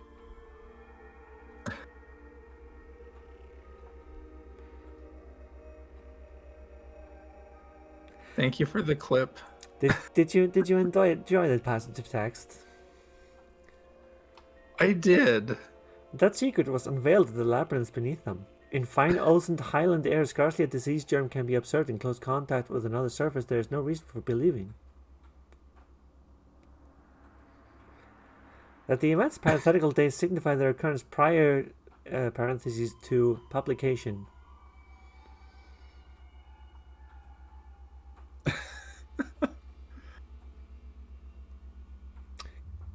Believe it or not, there's like a thing that you can learn from these books. You can sometimes learn random information just because this pulls from like most of the text in the game, including mechanical explanations and help files and stuff. Right. Yeah. But here's an interesting one. So unfortunately, what happened? Describe what was the lost masterwork pistol, said to be stored somewhere 18 parasangs north of Kyakukia. Like, this bit of information right here is actually a way to find a unique artifact in this game. If you find the north, south, and east-west coordinates of this, you can go to that parasang on the world map and then explore like around it. You will find a chest, and in it will be a masterwork pistol. That's really cool. Yeah. It's like, how are you supposed to know that? I don't know. Because it's in the achievements list on Steam, I guess. But like... Well, I mean, it gets mentioned, Mm-hmm. right? And I mean, I haven't talked to Jason about how the books get generated specifically in a long time. But if they're pulling from like the entire game... Oh, yeah. Presumably, like, there's some guarantees, or at least there's some like constraints you can put on it to like make sure. Well, I don't even need to. Now I'll get into like PCG storytelling and stuff. Like, you don't even need to guarantee that what the book says is true, because it's a book, right? Yeah. Like, I'm on the identification. No Jasper. No Jasper. That sounds like such a cat thing. I'm typing this stuff up for this book. No, Jasper. Not right now. Mollusk, trees, and insects all tend to incorporate things alike into my idiolect. Yes, cool. Hashtag no Jasper. And then you get like, this bunch of random text and like, it goes on for 5 pages, this one. I found a book that was 124 pages long. Oh my god. Anyway. Themselves the hammer is contoured. Let's read that. Again, just text. All the white books are like this. Mm-hmm. And I've gotten really good at spotting the ruin of House Isner clue, which is like the pistol that I'm talking about. Oh yeah. Like just paging through books really quickly, I've gotten really good at spotting the clues. None in this one. But let's just take it. So now we have like 3 books in inventory with long-bowed quills and themselves the hammer is contoured. Some of these book titles are fucking incredible. I'm gonna be honest with that. Yeah. So the one that you just picked up, there was a sentence in like the first paragraph that was like pretty good. Oh, it was the first one in the second paragraph. Immaculate chromium, spun on the shores of songs, named for the fixed stars. They are not often cleaned. A damp deposit may be able to win the throne to his son, Kyra the Second. Like what? Like that started off real strong though. It's like almost a fully reasonable sentence, Yeah. but the first part of it was real good. Yes, there isn't also NPC somewhere that knows where all those lost artifacts are. I would love to find Stop Swelling at some point. I still have never found it. I know how you get it. I know where like who can tell you the secrets. I just so rarely manage to get them. But I managed to like befriend every single hostile type of like enemy in this game at some point or another. So like nothing is set in stone in a CUD run. Not really. I was auto-exploring there, by the way. And oh yeah, boom. Did you just get impaled? Yeah, by a young ivory. This is a hidden, like, plant that impales your feet. Huh. So, now I'm bleeding. And did I not have... No, I did not, in fact, bring a bandage. So I'm just gonna wait here until the bleeding stops. Regeneration, please. Yeah, it stopped.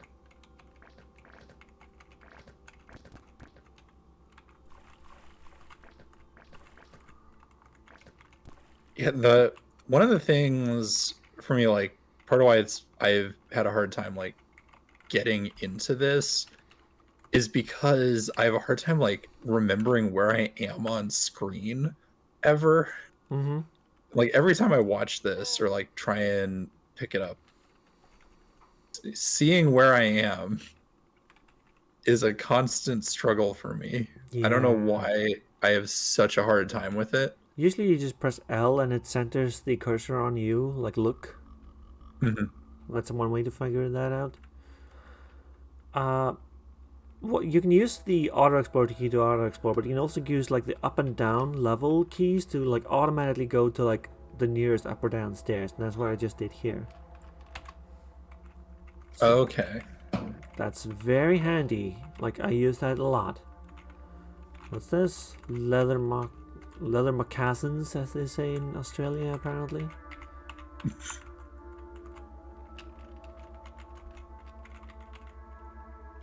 Just like get a bunch of wet trash here. There we go. I'm wet trash. Are you now? Is that what you are? I just said so, didn't I? Anyway, walking around. Let's just auto explore. I press 0. It stops pretty intelligently. So, for example, here's one of the plants I was talking about, the jilted lover. It's called that because it's very clingy. Grabs you and I see. grabs you and won't let go. But you don't like it. You want to escape it. Virtuous city. Mottled with thorns, reach for the warmth of a body, the hug the air in desperation. Let's just destroy it. When you have high dots value, they can't really grab you very easily. So I'm pretty safe. Not completely, but pretty safe. Oh, I'm getting hungry. It used to be that you would need to carry food with you and eat it to not starve, because this was a survival game. People found it unfun, and eventually it just got replaced with something very much more fun. Anyway, we found studded leather armor. Let's just put it on. Now we have armor. Cool. What did it get replaced with? I'll show you in a second once I'm not dying. There we go. Oh, That shoot. sounds good. There's a snapjaw something up there. Hold on. There's a fortress. Anyway, let me just put down a campfire. Make camp. Now you can just whip up a meal anytime you want. You just get a random meal. That's really good. If you have cooking skill, you can cook from recipes or cook random, like, cook meals. Hey, no Jasper. Hey. Anyway, let's just whip up a random meal because I don't know how to cook in this game yet. You gather whatever you can find for your meal. A chameleon horn, a crushed thorn from a jilted lover, a dash of valiant trash, and a nip of shavings from a tortoise shell. You toss them in a pot and stir.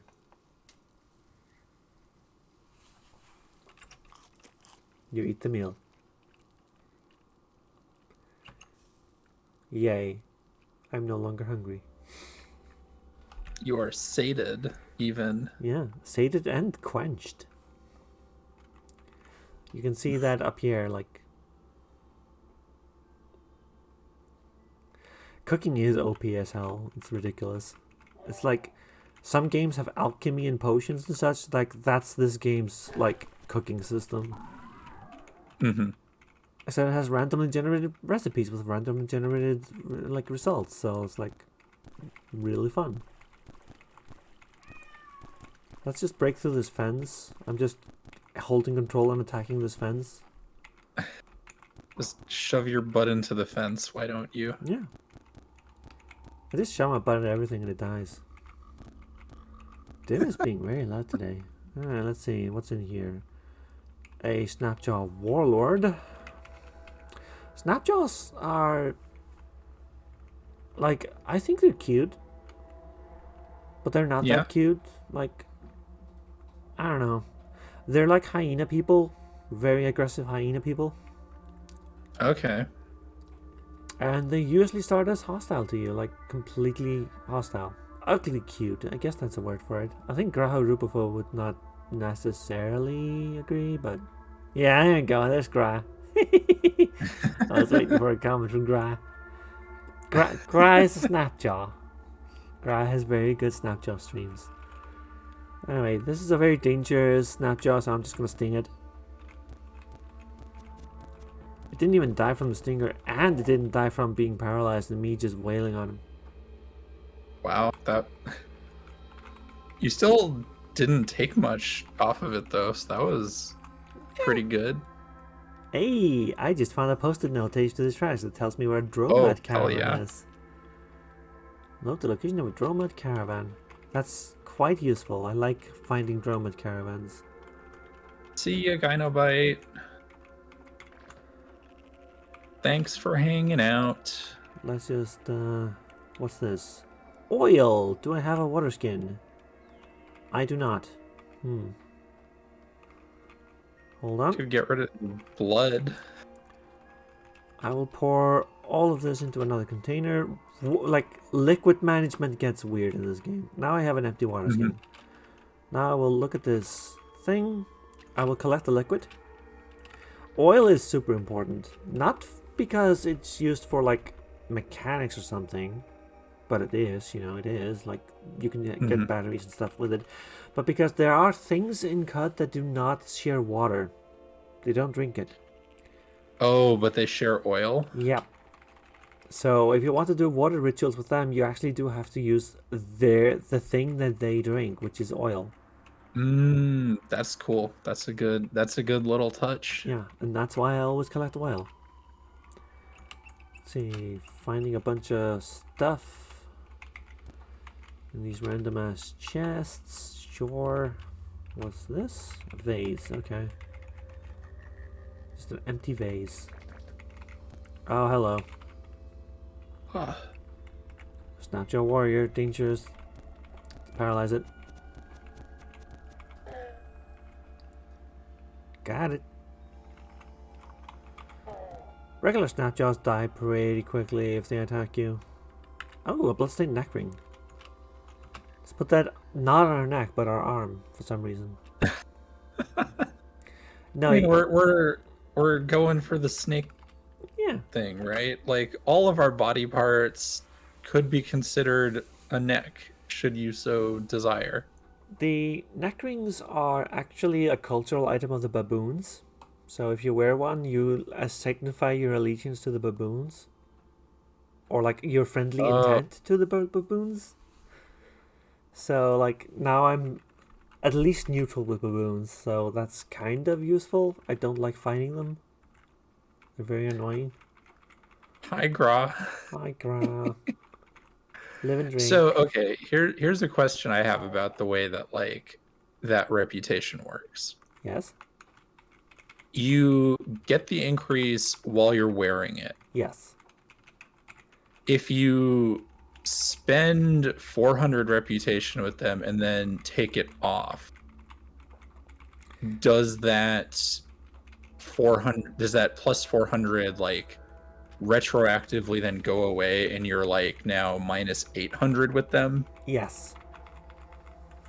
Okay. That makes sense to me. They did, in fact, take care of, like, making it that way. But, like, wearing the cultural signifiers of a tribe is a good way to approach them in friendly terms if you want to befriend them later. Hmm. But it doesn't, like, necessarily confer permanent friendship or anything. You actually do have to, like, find legendary ones and... Oh, hello. There's a graffitied brine stock steak here. Ah, live and drink, friend. Aw, Hey. someone graffitied live and drink onto this fence. You can tell because it's colored a little differently. Just a little bit of graffiti. Why not? Those used to also be like world information about sultans and such, but it was just way too overpowered. Hmm. Because graffiti would spawn everywhere and it would just like be world information. I think that was just for the test though when it was being implemented.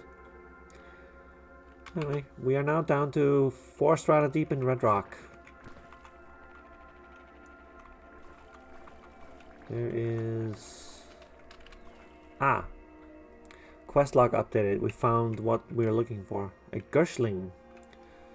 Black ooze drips from its fangs to its pallid leg things. It shudders in primordial ecstasy and lets out a shrill whine that pierces the skull. Yeah, it's a swarmer. It gets a bonus if you like... If it swarms you with other friends. I'm gonna retreat so that the seed-spitting whine keeps attacking it. I'm gonna sting it. And I'm gonna wail on it. Hey, level up. Our genome entered an excited state. Oh. We can level something up rapidly, and I will pick... Usually I would pick regeneration here to get it to 5. And then leave regeneration off forever. Because that essentially makes you immune to diseases. Okay. Because it gets rid of stuff like fungal infections, glot rot, so on and so forth. Hmm. Let's do the Stinger though, which gets to rank 6, just to show off something. It says rank 6, but why is it still only rank 3 in the character sheet, right? Your mutation is ranked as capped at 3 due to your level. Like, it will increase automatically as I level up. Okay. But you have a maximum of, like, a certain amount per level. But from now on, it's going to be, like, leveling on its own. And now I also have 1 mutation point, which you can spend on something. And that I'm going to spend on regeneration. Let's see. Right. Yeah. Yeah, there we go. And I'm going to pick up this Gershling corpse. This is important. You need to pick up the corpse and bring it back for proof for the quest. This is something a lot of people miss on their first time around because it's not very clear. Like, because most of the time games will be like, oh, we just checked the box. So we flipped the Boolean. That's good enough. Yeah. But this game, no. Also, I nearly died there just trying to get to a freaking thing. So I'm just gonna... To the stairs. I'm just gonna abandon this dungeon now. The little hole in the village that we entered actually connects to Red Rock underground. If you go down to level 4 Red Rock, there's a river, and you can follow the river all the way up to the village, and that's how the Gershlings got there. Like, there's a story. Oh, that's cool. I don't know how they passed through that underground passage. It's dangerous as hell, but like, you can go through that underground passage and find like a secret there. There is a secret in the underground passage. I am not going to explain what it is, but it always spawns there. It is somewhat useful, and you should probably do it. Also, while we're on the world map, since we know where the flattened remains are, I'm just going to go get them also. We stumble upon some flattened remains. Let's see, where are they? Ah, right there. Okay. Like, bloody wet flattened remains. Flattened remains of some vainglorious humanoid.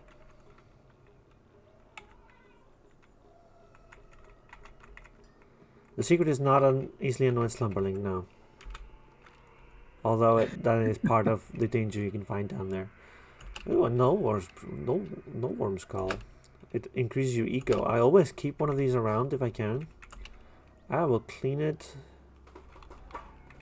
with this water. See, like salmon, this rat freezing hand axe, whatever. And then this broken artifact that I just found. Whatever it is, it's broken. It's heavy, weighs 15. A bunch of strange tubes that I just found on this person. Strange tubes. Mm-hmm. That like a still suit kind of thing, or just no, more general than that? More general than that. Like, if you find strange tubes, they can be anything from a flamethrower to a deck chair. I will take this. Yeah, that's fair. I will take this wire. Yeah, they're just strange tubes. Don't worry about it. I will go back to Yoppa. Let's see. Did anyone refresh their inventory? No. Okay, so live and drink, friend. Have you tidings from Red Rock? Yes, I found bits of gnawed water wine and slew a white spiderling. I carry its corpse with me. What a hideous thing! Bring the corpse to Elder Irda, tied for Elder Extermin. Okay. I returned from Red Rock with the corpse of a pale spiderling. Elder, would you examine it? Moon and sun, can it be? My grandfather and his grandfather. This is a Gershling.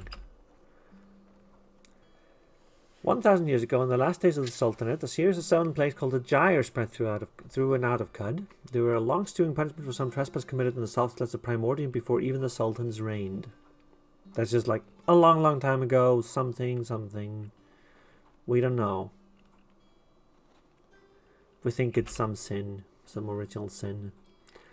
A scourge of Gershling was one of these plagues, but Resheb lifted the curse. Resheb the Sultan. He cast off his crown and unmade the Sultanate. It makes no sense the Gershling would return to eat our crops. What dark tiding this is. I did not actually meet this guy that I'm going to talk about now, but like there was a rabid Black Road figure with a Gershling, like a glow white. They worship the Gersh Nephilim as gods. The Gersh Nephilim, the 7th plague. You might recognize this talk of plagues. 7 plagues. Nephilim, like this is the most biblical the game gets, honestly. Broomstick, your discovery is invaluable to us. Take this prickly boons as thanks. Prickly boons, what are those? Oh, we're favored by Yoppa, by the way. We gain some reputation. Injectors. Yeah, we get a bunch of injectors, like they're syringes basically. Prickly boons. If you don't have the regeneration mutation, you need one of these. Oh, is that how you get like certain kinds of medicine? Is injecting them? Mm-hmm. And they can be anything from like making you like more rubbery to making you very hot to healing you to this thing which regenerates you, like regenerates lost limbs. Which you can lose limbs. That's something you need to worry about. Yeah, no, I have heard that many times about playthroughs in this game where like people get their arms ripped off multiple times, that sort of thing. Regeneration is one of the ways you can just mitigate that, because you can just regenerate lost limbs. Anyway, we have Fix-It Spray Foam. What is that? Surgeon Hegemon's warning. Do not use on human hearts. Surgeon Hegemon. It's like the Surgeon General, but scarier. It's the Surgeon General of Cud. Anyway, let's apply it to our strange tubes. The strange tubes is covered in sticky goop. So now we can identify them because they're no longer broken. It was just spray foam that fixes things. You make some progress on understanding the mechanical wings. An elaborate flap-powered contraption of corroded bronze and parasols. Plus 200 reputation. Oh, this was... Yeah. Right, these were tubes we got like next to the flattened remains, right? Yes. There we go. Yeah, so there we go. Story is happening. Because he was using this. Art Guy's apprentice was using this and flattened. Which, by the way, if Elaborate. you... Yeah. So let's equip these. Gain the activated ability Fly, Mechanical Wings. I like to have these around just because flying is super useful. Like, look at our ability screen here.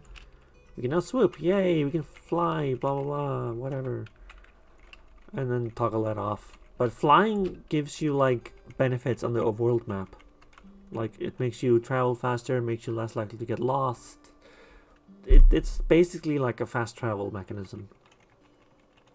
Or faster Right, travel. and makes it safer, I assume. A little bit.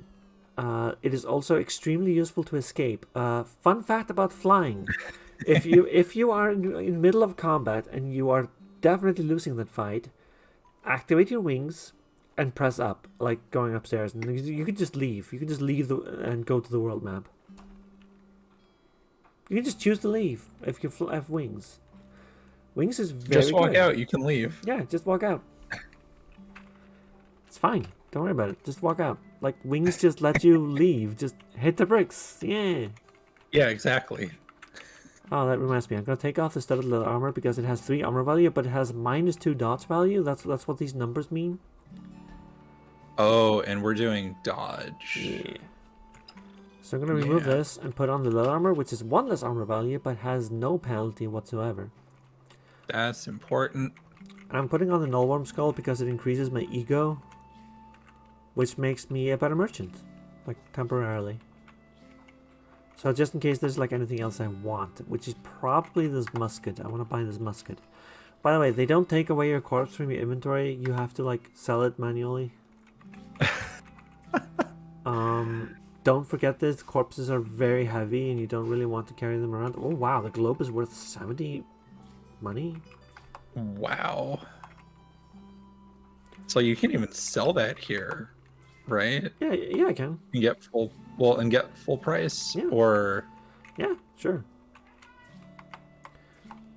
I can totally sell it. I'm just gonna like get a bunch of trade goods in exchange for it.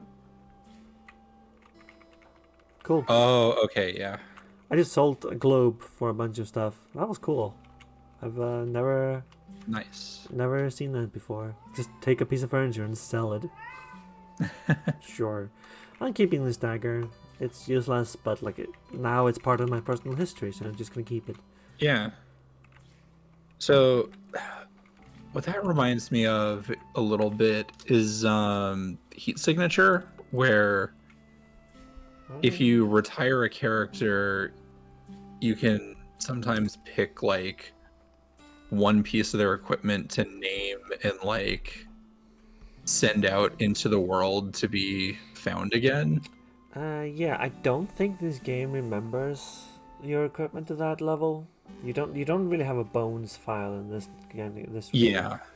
This isn't like Dungeon Crawler NetTech where you have like bones and ghosts of previous runs happening.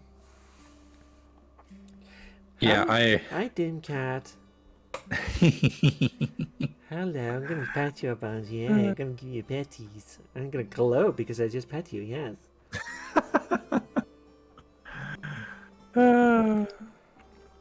So now because I have the wings, I can just... Oh, hold on. I want to do something before I leave the village.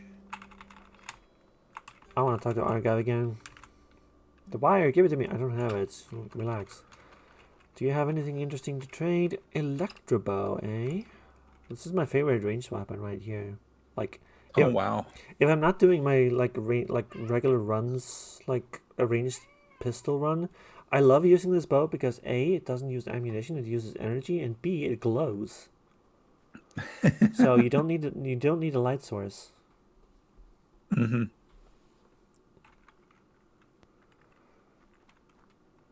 Oh, how's that, Neon Gray? How did you need this game to be pitched to you? This is just like a blueprint to learn how to craft it if you have the Tinker skill. I do not, so I'm not gonna buy it.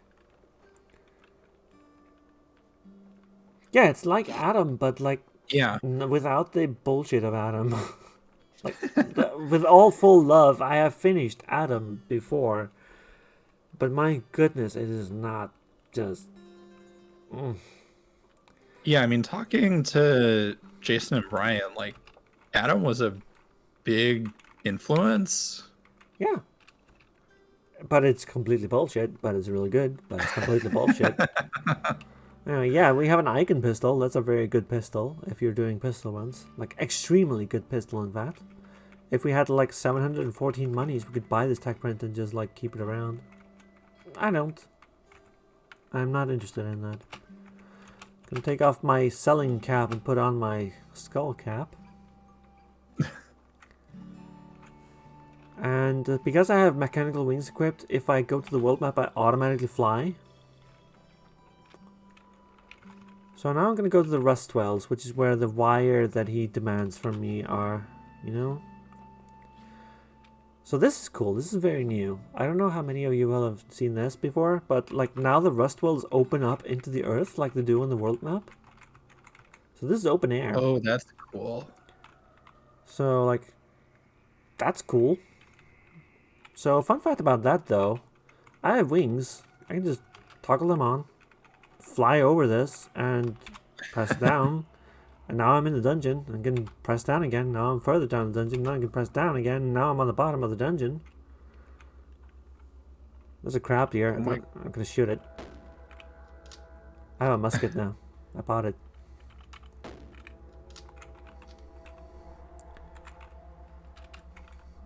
I'm gonna drop down on the floor. Boom. Sting this thing. And fight it a bunch.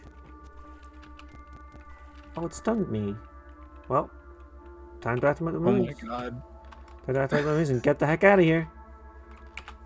Hey, just walk out. You can leave. Yeah, you can always leave. See? Yeah. See? This is what I mean. Like, if you have space to fly, you can just fly out. You don't have to care. That's fantastic. Because I have regeneration, I will regenerate really quickly.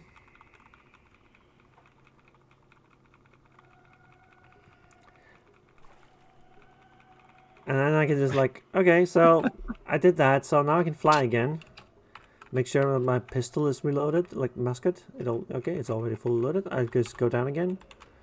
And down. And down. This thing is still injured because I didn't actually like do anything. If you're flying, you can swoop.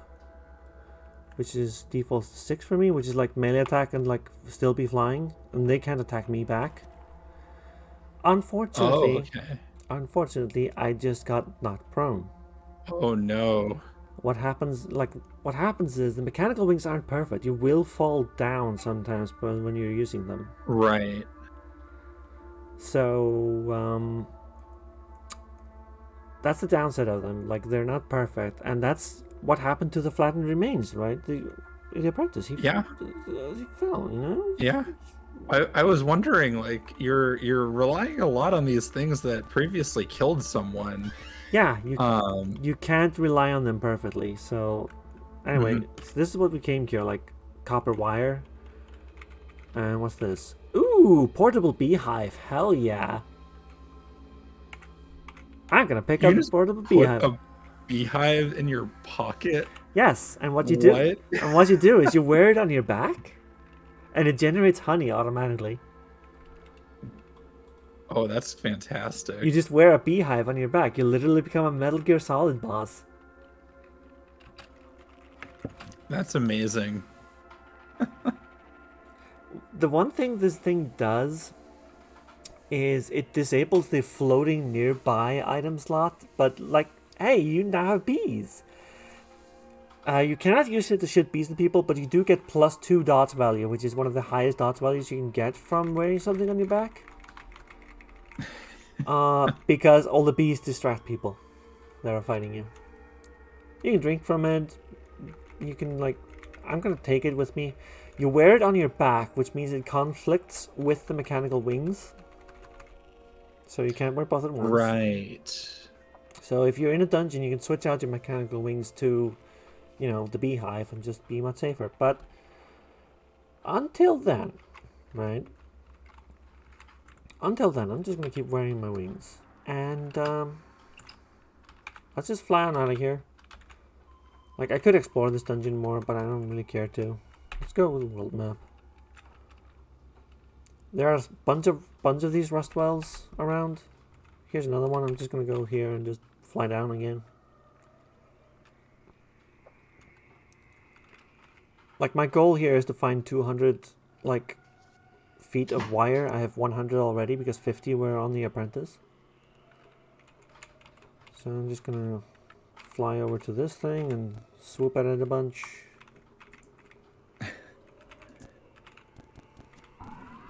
There we go. I got knocked prone, but whatever. There's some wire on the surface here. Let's just pick it up. Normally at the bottom of the pit you have like a guaranteed wire, so that's what I'm doing, like flying directly into the pit. The flat remains, by the way, are guaranteed to spawn somewhere in the world.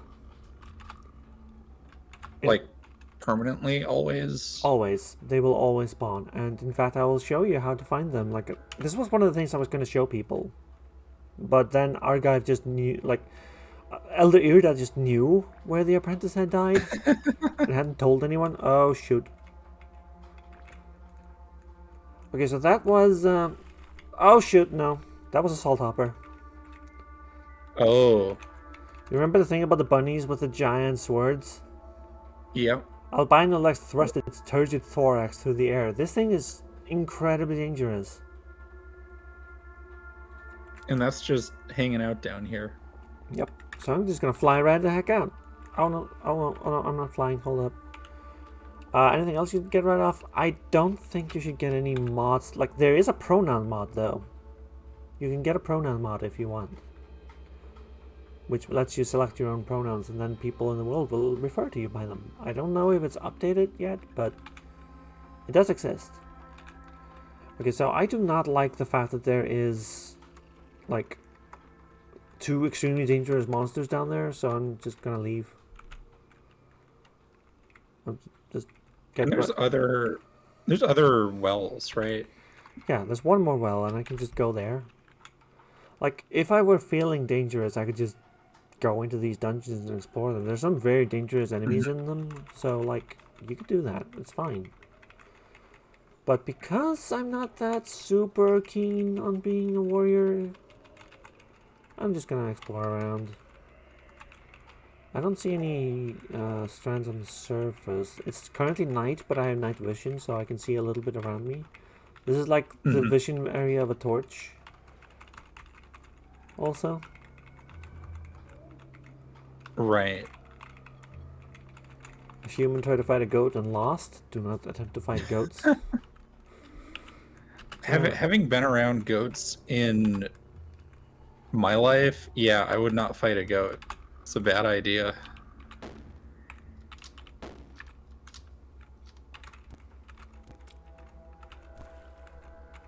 I fell. I'm just fighting crabs. Yay! Yeah, goat folk are a mid-game enemy that is like my biggest run-ender. Oh yeah? Oh yeah. Like, oh, you have goat folk who are all equipped with incredibly dangerously high-leveled gear, and some of them have grenades that ignore your armor and dodge. Like, okay, cool. That's cool. Anyway, yeah. we now have all the wire, so I'm just gonna fly right on out of here again.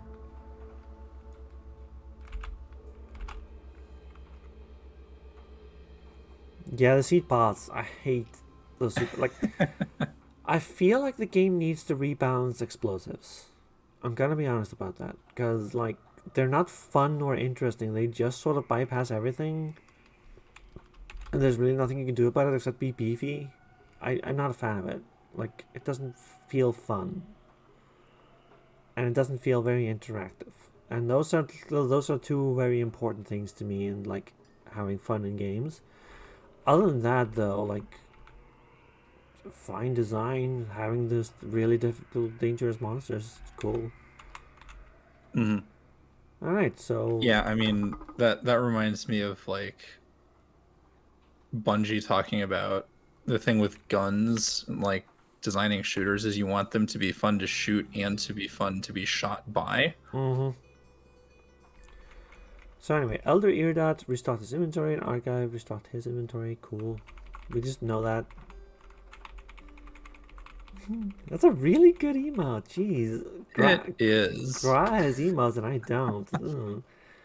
I have started commissioning emotes. It's just they're a little bit away. Anyway, let's give Archive his wire. Before I forget or cease to care, I repaired an old recoiler for you. Recoilers are basically like teleporters set to a specific location. Oh, yeah, we love you, Gra. Oh my god, that's such a good emote. We love Gra around here. This is Mm-hmm. Gra friendly stream. I actually really do love befriending the Snapjaws. It's like one of the most fun things I do in this game when I can do it. Anyway, we have like 30 extra bit of fire strand. Yeah, okay. Cool. Anyway, yeah, I was looking at the recoiler. This thing, it doesn't, like, here's another thing that this game does that annoys me a little bit. It doesn't explain what the recoiler does in the look menu here, right? Yeah. What this does is when you have a cell in it and press the button, it will teleport you back to Yappa, like no matter where you are in the world. Oh.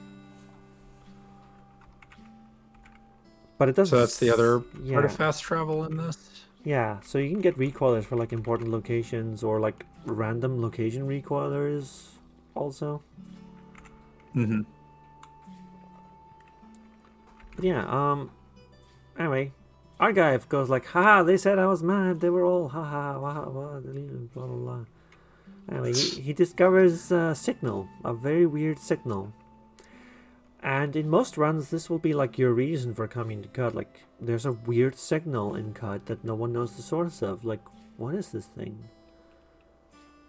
Anyway, you can get like a quest to go meet the Barathrumites, who are the disciples of Barathrum. Barathrum is a bear. Bears in this world tend to be technologists. There are some very good NPCs in Bear World, not gonna lie. Cute Girl is very sweet.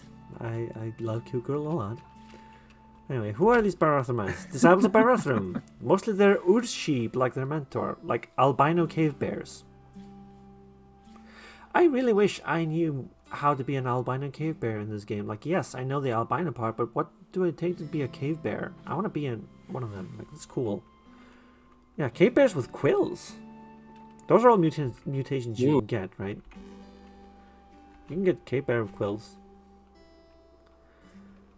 So, I guess, not that we've done character creation very recently, but is the way that you become non-humanoid stuff like the right combinations of mutations? No, there's no such system in the game, unfortunately. Okay. Like, if I could be a Hindran, I would love if you picked the exact things to be a Hindran, you would become a Hindran, but it doesn't work that way. Or at least not yet. Hey, Granos, Kaylin, maybe that's a really cool suggestion that we can take. Yeah. Huh? Huh? I mean, between me knowing Jason and Gra knowing Kaylin, Yeah. we could make something happen, maybe. That would be really cool. Anyway, I accept your task. Then you just go like, oh, okay, farewell, whatever, whatever. Let's trade for a second, will ya? Refractive. There's a chance to... Oh! Thank you for the follow, Ada. Ah, the Flora and Fauna DLC. Post 1.0. 1.0 is going to be this year, right? I think it was. More PC options. Oh, yeah, makes sense. Hell yeah. I like to buy item mods. Like... next year, okay. I like to buy item mods. Like, my main thing I do with tinkering is, like, modify my items and gear. So I'm just gonna put on my skull, my bartering skull, which makes this item mod data disk a little cheaper. Yeah, normal is fun. Brian is fun. Yeah, Brian is fun. I don't talk with Brian enough. Like, if you have seen me post Hardwired Island, that's a bit I stole from Brian. Because Brian would quote things and just say Caves of Cud. Yeah. So many review shit posts. It's great. Anyway, I'm just gonna get rid of this wire. Like, hey, do you want more wire? Too bad. Here you go. I love the let me put my barter skull on, which in the context of this game makes me think you remove your own skull and you put this skull in your own head. That would be great, actually. Damn. I'm gonna spend some. Look, I don't play this game, but I'm around it enough to know stuff like that and think of shit like that. And if you're worried about things being slime stained, go to water and then just go clean all your items. You can clean all your like equipped gear. Like, hey, it's clean now. Because your stuff becomes stained and disgusting. Bloody, slimy, elastine slippers. Oh, it didn't clean my slippers. Weird. Hold on. So, like, walking through water doesn't automatically, like, clean off your slippers? Not necessarily, no. It doesn't simulate quite to that level. Oh, walking in this water made them bloody and slimy again. Oh, jeez. That's what happened. Whoops. Alright, sure. Anyway, let's... So wait, the water was bloody and slimy and you cleaned it, and then immediately they got bloody and slimy again? Yeah, because I accidentally stepped into the bathwater. Oh. Whoops. Anyway, let's go to the world map. Okay, so if you want to know about the flattened remains, this is like a cool little trick. They will always spawn in the salt marsh tiles, like in one of these salt marsh tiles, and always in the center of one of them. So if you want to find the flattened remains and find the mechanical wings, which I do recommend for many builds, just wander around the salt marsh and you will find them. There is another reason to wander around the salt marsh, which I will just explain rather than do. I was going to do this, but now it seems like it's going to take a while. There is a merchant you can find, which is called the Oddly Hued Glow Pad. You will know you're on the right map if there's the brine stalks instead of water wine that block your vision. And that merchant will like teach you the snake oiler skill. And if we go like, yeah, snake oiler, I know. That's seriously what it's called. And we go into the persuasion here and look at snake oiler. What it does is, like, for the purpose of bartering, your eco is treated as though it were 4 points higher.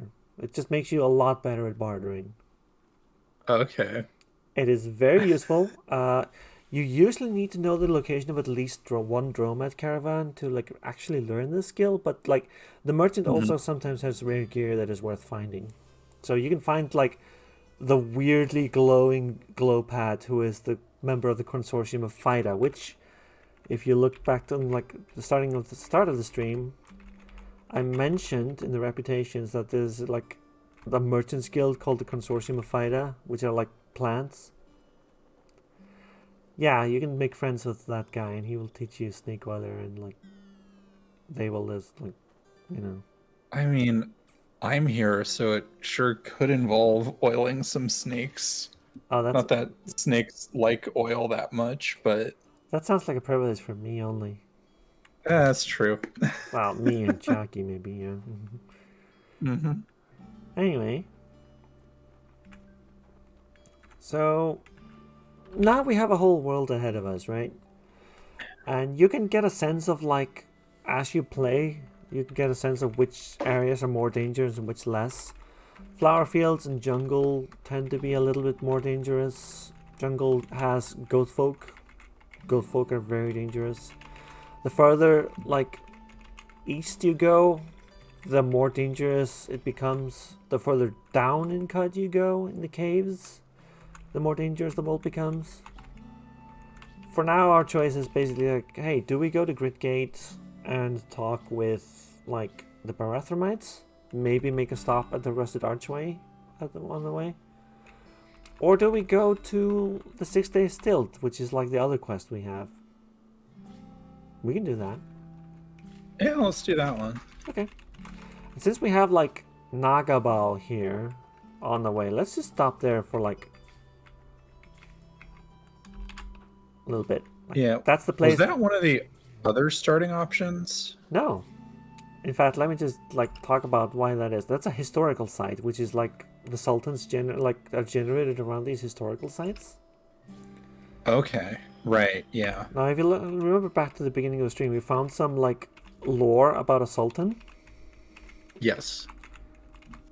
That's Euxis.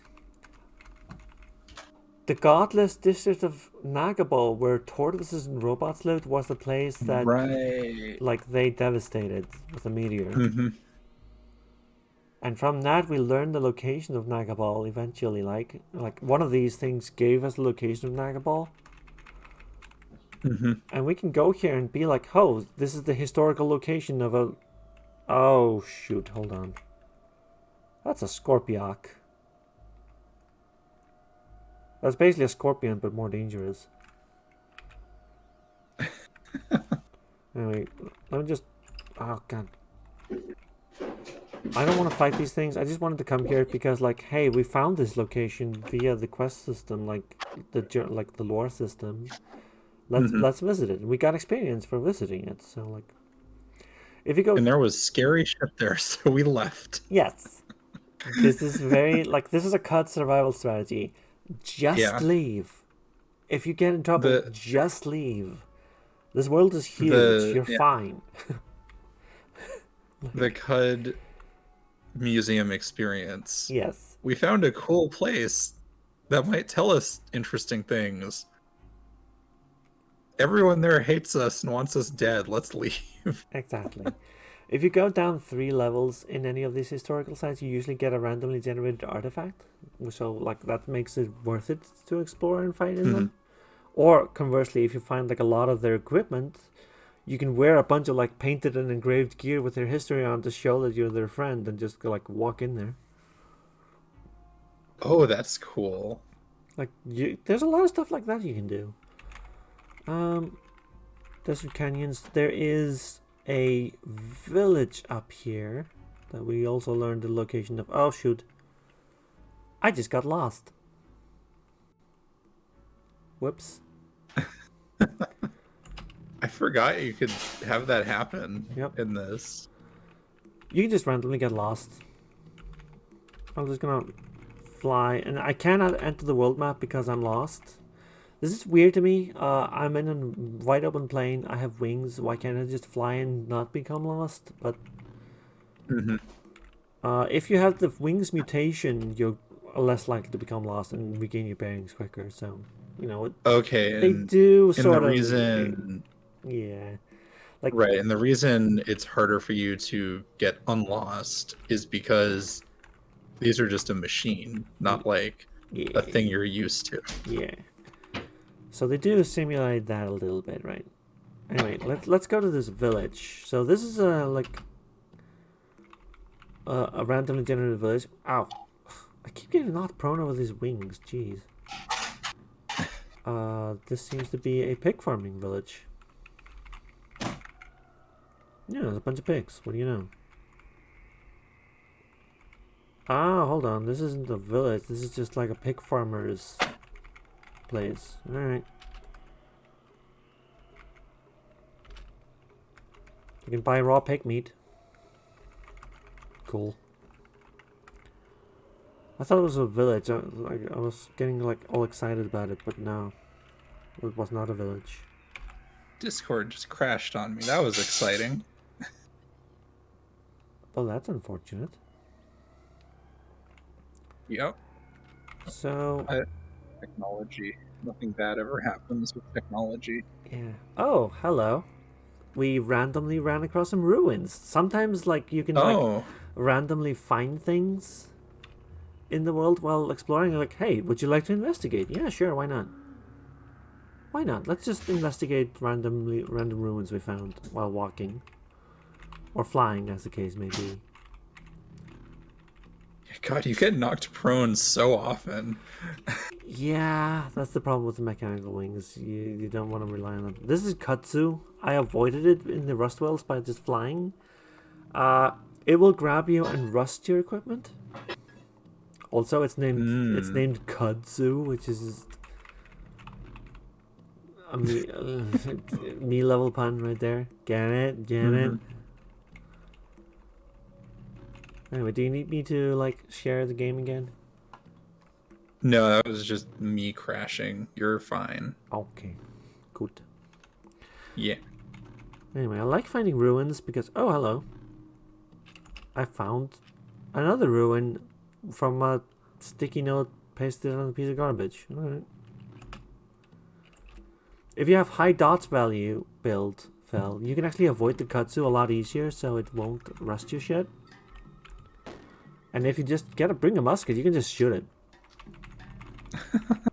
Boom. Just shoot the kutsu. Just shoot the plant off. Like, don't worry about it. The just walk out you can leave, and also just shoot it to death you can leave. Just cheese the game as bad as you damn well can, because it will cheese you back. Whoops. I just broke these tubes I found on the ground. It's okay, I think this was a chair. But still. Whoops. I can show how to repair things like... Oh, hello. This is a lot of trash. There's a lot of garbage on the ground here. Hold up. Gonna... Oh my... Yeah, there's an entire room, it looks like. Yeah, light generation, lasers, organized kutsu spray, flaming ray, and freezing ray are both great kutsu removers. Like, you have options. And one of my favorite builds is the dragon, which has the flaming rays from the face and the wings. You have seen how I use the wings. I just run away. Flaming rays and wings means you fly above things and just breathe fire on them constantly. Right. So, like, just cheese the game. Don't worry about it. Don't worry about it. It's fine. The game is hard enough as is. You don't need to make it harder for yourself. So as for repairing things, like if you break things accidentally or they become rusted or whatever, you can learn the repair skill here under intelligence. Which lets you repair broken items, and it's okay. It's cool. It's a cool skill. I like it.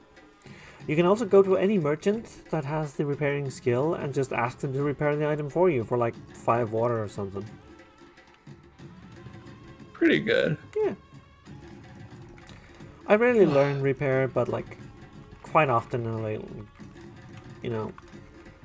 quite often I like it, and I intend to go on like long cave diving expeditions. Anyway, I noticed that 200 skill points, but I'm gonna save them for a bit. Rifle through some trash, blah blah blah, find a bunch of capacitors and cracked lenses.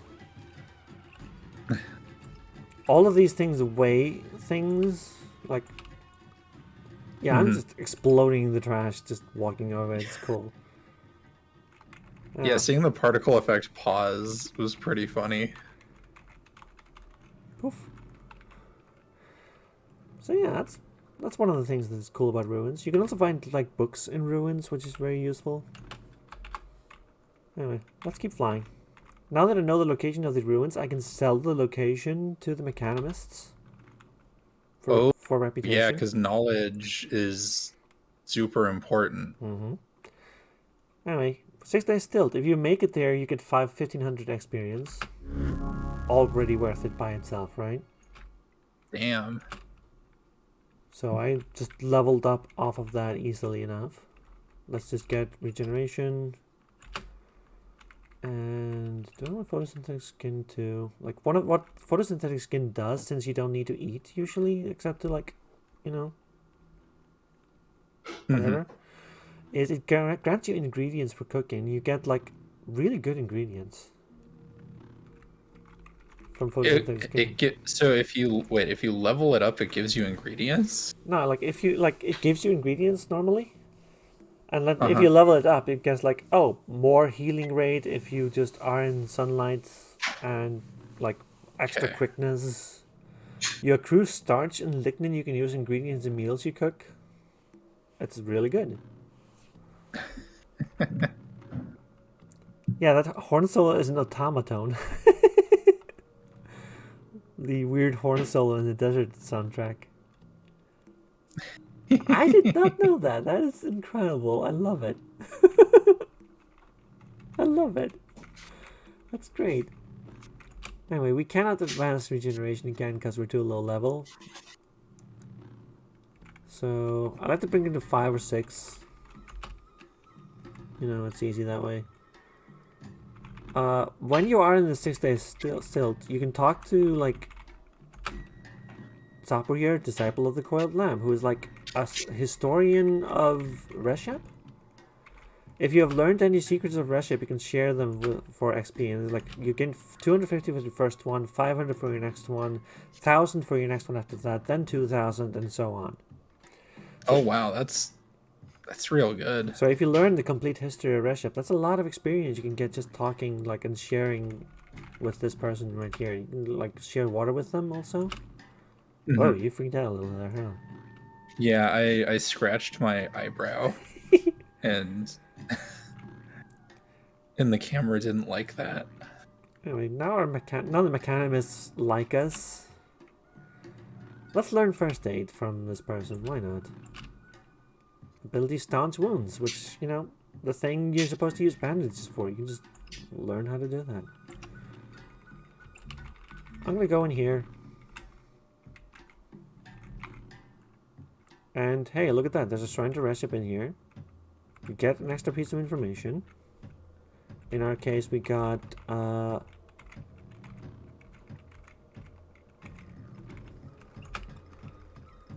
we learned this thing. Reshep appointed Rebecca administrator of the ultimate or worshipping district of Ekamos. She tendered alms from the sick in his name. Cool. Now we know that. Nice.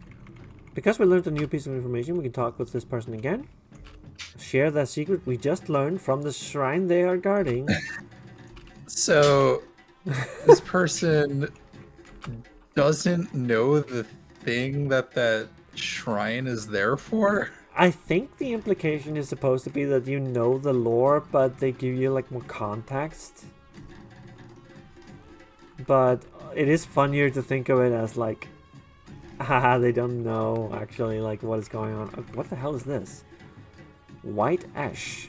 Flame white feathers bent to a sinuous curve of repose. His stick like some fisher brick back his body in coral orchid hues. Huh. Never seen this thing before. Never seen this monster before in my life. There's a lot of like random monsters that can spawn here, like this Quillipede that became a Mechanimist convert. This is basically like, oh, what if a centipede was a hedgehog? And then what if it converted to like the mechanical cult? Oh, why dash from the big lake? Yeah, I haven't done that content at all. Here is a person you want to talk to if you want to do the hindering quests, which is basically like a miniature, like, aha, you enter a village, but there has been a crime most foul, and you are like become the investigator of the village and just try to solve it. Mm. And the hindren are made by Kaelin, as Graham knows, and hindren are very cool. They were written as part of the tutorial and the tutorial mod, and then Kaelin got hired, and now they're in the game. That's how that happened. I'm not gonna talk with them right now, because you know it's getting kind of. How many hours are we into the stream? We're 2 hours 40 minutes into the stream. Yeah, okay. Here is a warden. Hey, wake up. Yeah, things will go to sleep on their own, and then you can just walk up to them and just like kick him awake and talk with them. God. Anyway, here's a bunch of dialogue. Like, hey, you can pretend to be like, or actually be a mechanimist and be like, wow, cool. Is it true that this is a petrified kraken? What a grand bazaar! What is in all these tents? I'm just gonna share my water. Oh no, I am despised by the vote of society. What a horrible thing. I care so hard. Anyway, Wow, they like. Oh, they already hated you, so oh yeah, that's. they hated me pretty badly. Anyway, so fun thing about the wardens is a lot like they don't have like a faction skill, but some of the wardens do have skills they will teach you. And Esther here teaches you the shield skill, which is why I never started with it. I just always just like, hey, I can just get enough armor value early game, and then come here and learn the shield skill, right? Right. Lemon drink. And so I haven't talked much about the weapon mechanics, but you have axes, you have cudgels, maces, hammers. You have short blades, which are daggers. I know short blades expertise. Mm-hmm. You have long blades, which are like my tail right now is a long blade. I like to either invest heavily into it or only get the first skill for the defensive bonus. Nothing in between. You have pistols for like rapid firing, and you have bow and rifle for aimed shots. Heavy weapons are more like, hey, you find like a Doom minigun, you strap it to your shoulder and just fire at everything. You find that's great. you find a rocket launcher, like that kind of level of weapon. You don't get a lot of skills, but like they're pretty good. And what the shield skill is actually like a weapon skill of its own. This is something that catches people off guard. Putting shields on does not automatically grant you the shield's bonus. What it grants you is a chance to apply the shield's armor value against an incoming attack. Oh, so it's not quite under your control? No, it's a randomly generated thing. Like 50% chance of like if someone attacks you, you get a 50% chance of like blocking that attack, then adding your shield's bonus to like your armor against that attack. I see. You get the shield slam skill, which is like an offensive use of the shield. You can like craft spikes onto your shield to slam them into people and knock them down. It automatically activates with a charge skill. One of my favorite builds is a charge build, actually. Then you have like, death blocking. Your chance to block the shield improves to 75%. Swift blocking, you can block an additional attack per round, usually one. Like you get pretty damn good at blocking. Right.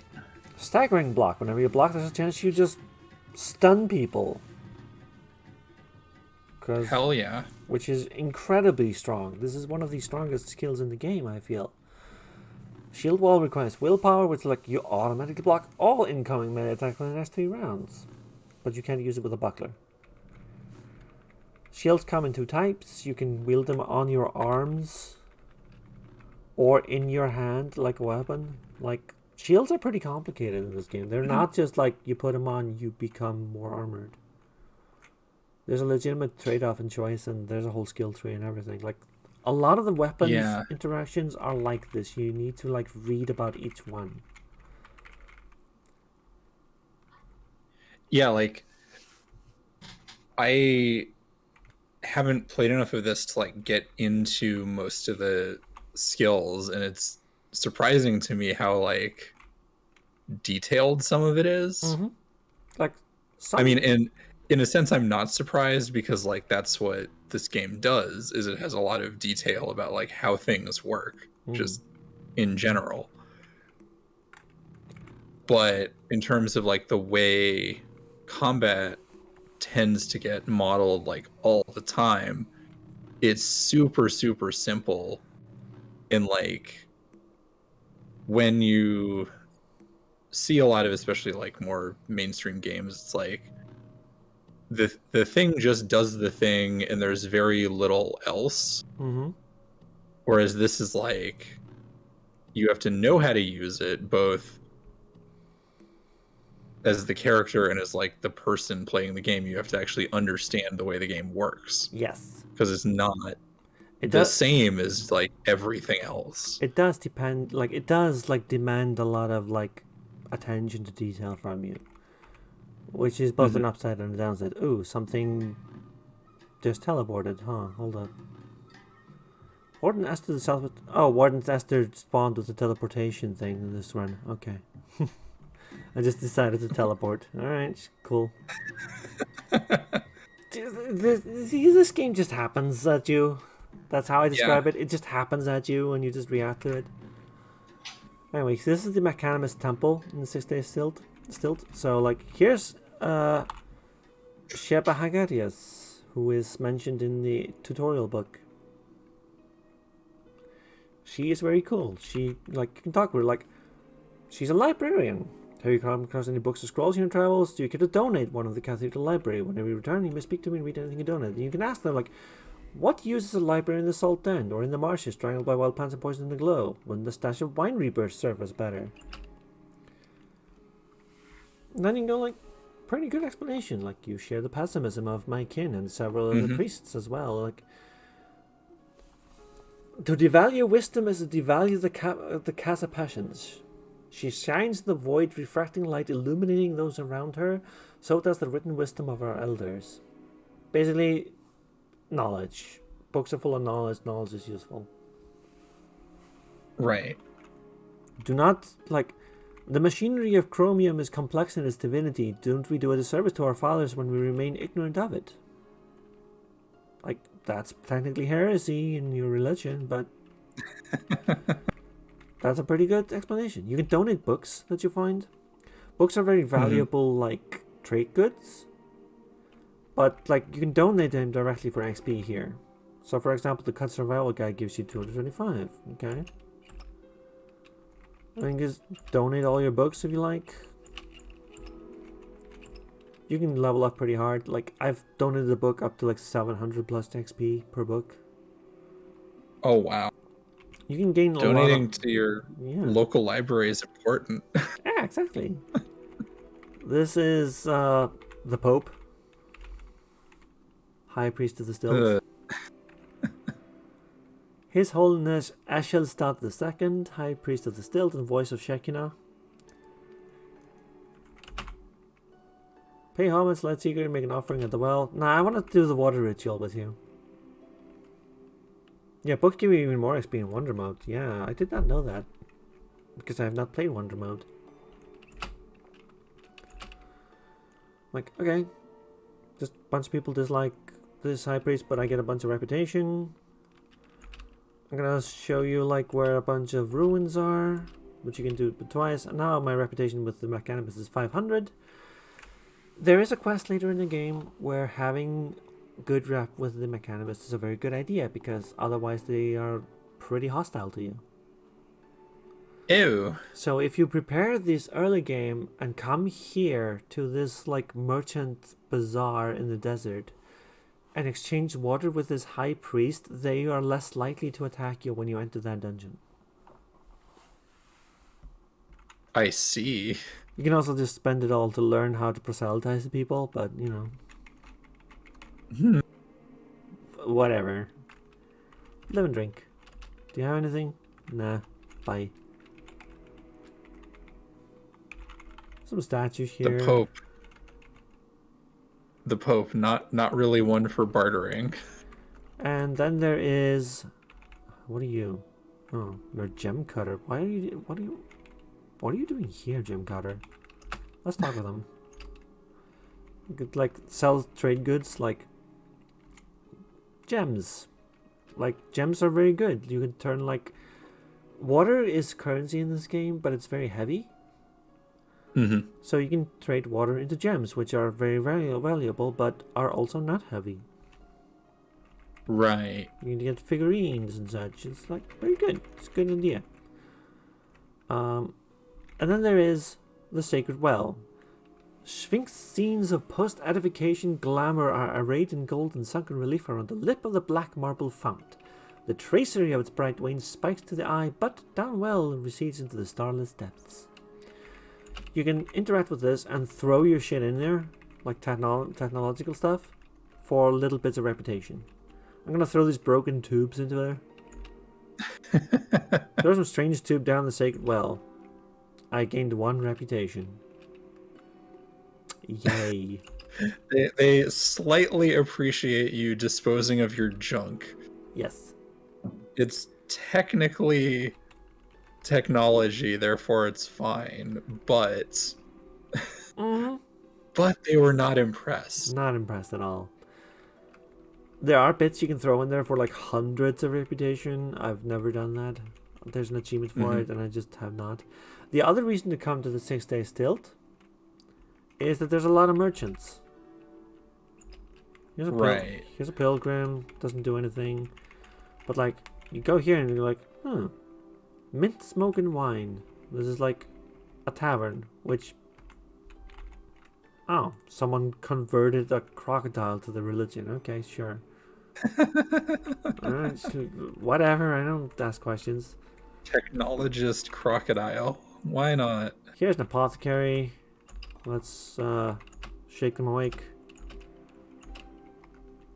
The equivalent of showing up at a potluck with a Jell-O salad. No one is impressed and no one is happy. Yeah, precisely. God. Thank you, Eve. So, like, I'm gonna buy one of these weird artifacts just to show it off. That you, like, to go to the 6-day stilt is one of the best ways to guarantee that you get one of these. I'll just sell whatever. This horse room, I guess. Can't remember the last time. Speaking of trading water, I can't remember the last time you drank. So, should drink. Gosh, I'll drink with you. Fine, I'll hydrate. Look, we've been going for almost 3 hours. Yeah, true. I'll be here to remind you that taking care of yourself is important. Aww. Because I care about you. I should drink and live. Live and drink. Thank you. That's the lesson of live and drink. I actually like... I love that greeting, live and drink. Anyway, let's buy this weird artifact. There is a book in this game that tells you to find a spray bottle and use it, like, to cure something. That is not joking. You need to find a spray bottle, and you find the spray bottles here in the 6-day stilt from apothecaries. They always spawn with these. So if you want to be, like, safe against fungal infections, yeah, you kind of want to come here. So what you're saying is that being infected by fungi has the same, like, general vibe of how you stop it is like telling your cat not to do something? Pretty much. You also need a desalination pellet, which is like, they are like small stones in merchant inventories. You put them in slime, and it desalinates the slime and creates gel. And gel is useful for cooking, but it's also like necessary component of the antifungal cream. Okay. The other thing you need to worry about is called glot rot. Anyway, here's a guts trader. That is not the guts trader. Here's the guts trader. What they sell is cybernetics for Truekin. Oh, okay. We are not Truekin, but like and chrome guts. Right. So the reason it just says weird artifact is because we don't know what that is. Yep, we have because of our origin. Like we wouldn't know what it is anyway without examining it or identifying it. Okay. But, like, gutsmongers are super important for Truekin, and they have a high chance of spawning in this area. So like you want to come here for like, if you're Truekin, you want to come here to examine, like, hey, let's find some, like, cool guts. This is an armor seller. I usually don't talk much with these guys, but let's trade. Like, jewel encrusted leather armor. It's just more, more expensive. That's it.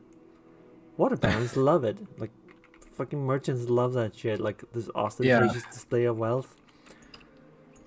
And it does absolutely nothing any better. Here's a vest that makes you hated by cats. Aww. Vest is cut from the chitinous exoskeleton molted by Cud's jungle puma. Oh, so there's cats with exoskeletons in this. Yes. Got it. Thick, flexible wings of the it. color of tree bark protect the torso it's wear. Like, you get minus 200 reputation with cats by wearing this, but it's actually really solid armor. Like, it's just you become hated by cats if you wear it, so don't do it. I like chainmail because you can, like, put an upgrade on it that removes the penalty, and then you have, like, a 3-0 armor, just like this, but without the reputation penalty. Chainmail is very good armor. And then you can like find merchants that sell you recipes. Ooh, schematics trader. These are rare. This is the first time I've ever found one of these after the updates to this area. You can find schematics, and sometimes there are schematics you really want. Like, I always try to find woolly, which just makes an item like wool covered. Why do they replace... What does that get you if you make stuff woolly? It gives you cold and heat resistance, and cold resistance is very important. Oh, hello, Jason. Hi, Jason. Yeah, that's Nick. Yeah, I should have told you that I was doing this. You didn't tell them. I forgot. Nick. I forgot. I'm bad at this. Nick. Oh, you silly person. Yeah, I'm introducing Nick to Caves of Cod because Nick keeps procrastinating on actually trying it out. You can thank me later. Yeah. This is a terrifying visage disc. You can make your facial plate on your helmet incredibly terrifying. And so on. Like, there's a lot of stuff you can do here. But now that I've shown you, like, this area, I'm just gonna fly out of here. Because I'm gonna show you, like... Yeah. You're too famished to travel long distances. Oh. We need to go out into the sun and bask. Yes, actually do. I will use the bask action. Did you expect I had this? I didn't expect it to be like an active thing that you needed to do, but I'm also not surprised given how many verbs are in this game. Yeah, it just gets treated as a meal you can eat, but it's an incredibly powerful meal because plus 15 quickness makes you better, like quicker at everything. Attacking, movement, like all of it. Yeah, Jason, I love your game. I need to actually play it more. Yes, you do. So, if you're wondering about the cures for the diseases, there is a location you will almost always get exposed to a disease called Golgotha. You need to come here during the main quest. If you want to know the cure to that disease, it's always a collection of liquids. It always needs to be drunk from a flaming canteen. And the exact liquid... Flaming canteen. Yes, you need to like put that canteen in a campfire and light it on fire, then drink from it. I'm not joking. God. And the only guaranteed place to learn the recipe for curing that, this is something that trips a lot of people up because they come here and like they get the disease. The only like guaranteed place where that recipe spawns is in this village of Kyakukia. So it's a very good idea to come here early. Like usually my path is actually just Red Rock, do Joppa, find everything in the Salt Marsh, Rustwells, do all the quests. Then I hop into Kyakukia and buy everything there that I need.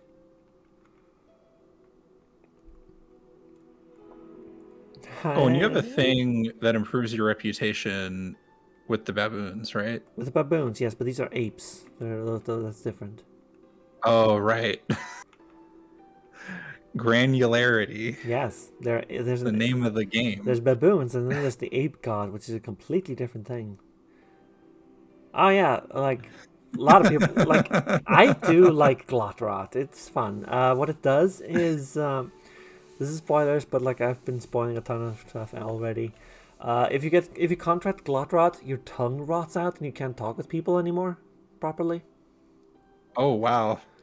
And you may have noticed I use water rituals and so a lot in this game. Yeah, Yeah. not being able to Yeah. talk is a kind of a big deal. There is a mutation you can get Right. that bypasses this, which is just like you talk with people with your mind. Like, cool, you don't care Uh-huh. that your tongue rot out. So does regeneration let you regenerate your tongue once it's cured? Yes. But importantly, if you have regeneration and the disease still affects you, you can regenerate your tongue and it just falls out again. Having high enough regeneration actually negates the need to cure it because like your regeneration just gets rid of it for you, Mhm. which is very useful. That's a new thing, like to me anyway. Yeah, it can like prevent it from applying in the first place. But like you can just have like a disease that rots your tongue out and then you regenerate it constantly and it stops your world from map travel and it's really annoying. Like it's incredibly annoying. I love it. I don't usually take regeneration these days because I just cure it with glot rot or eat like anti-disease things first. Um, can you make sandwiches with your own constantly falling out tongue? No, but you can make an anti-disease sandwich before you enter the dungeon to minimize the risk. For And example, um, let me just go to the current location and look at the honey here. Like,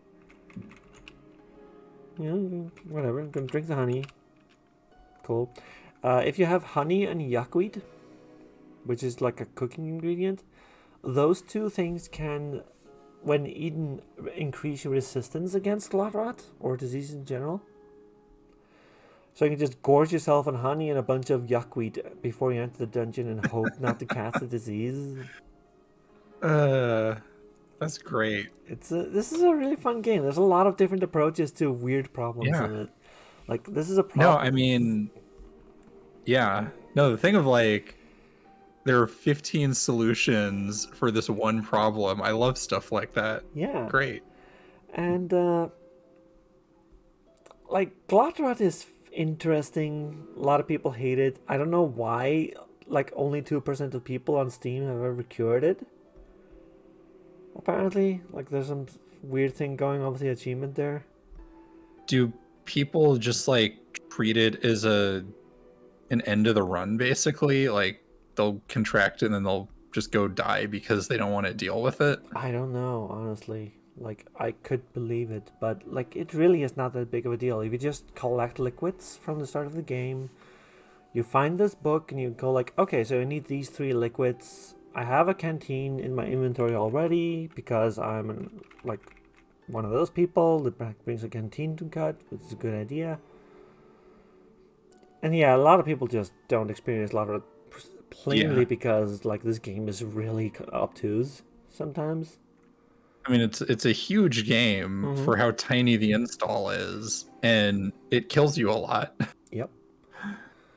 And I don't think, yeah, I mean, I don't think people are generally prepared for like the way this game is hard. Mm-hmm. There's another thing about this game. Yeah, if you don't know the Corpus Coelus exists, it's very difficult to cure. But like if you know it exists and know where to get it, yeah, the Corpus Coelus is like the book that the cure comes in. There is like one criticism I have of this, and that is that I feel you should be able to like ask about locations. Like you get the quest to go to Golgotha to fix a robot. Cool. You should be able to stop and ask NPCs like, okay, so what am I gonna face at Golgotha? And they will tell you like, okay, so there's this type of monster there. You will face this legendary there. You have a chance of contracting this disease there. Like you can gather information about places. But as the Susa would be like, hey, you can find this legendary there, or like they are said to be there, or like you need to like resist cold to enter this place, which is very true. You kind of need cold resistance Mhm. before entering the Bethesda So Susa. Like I guess one question I have about that is like, if we're generating everything mm-hmm.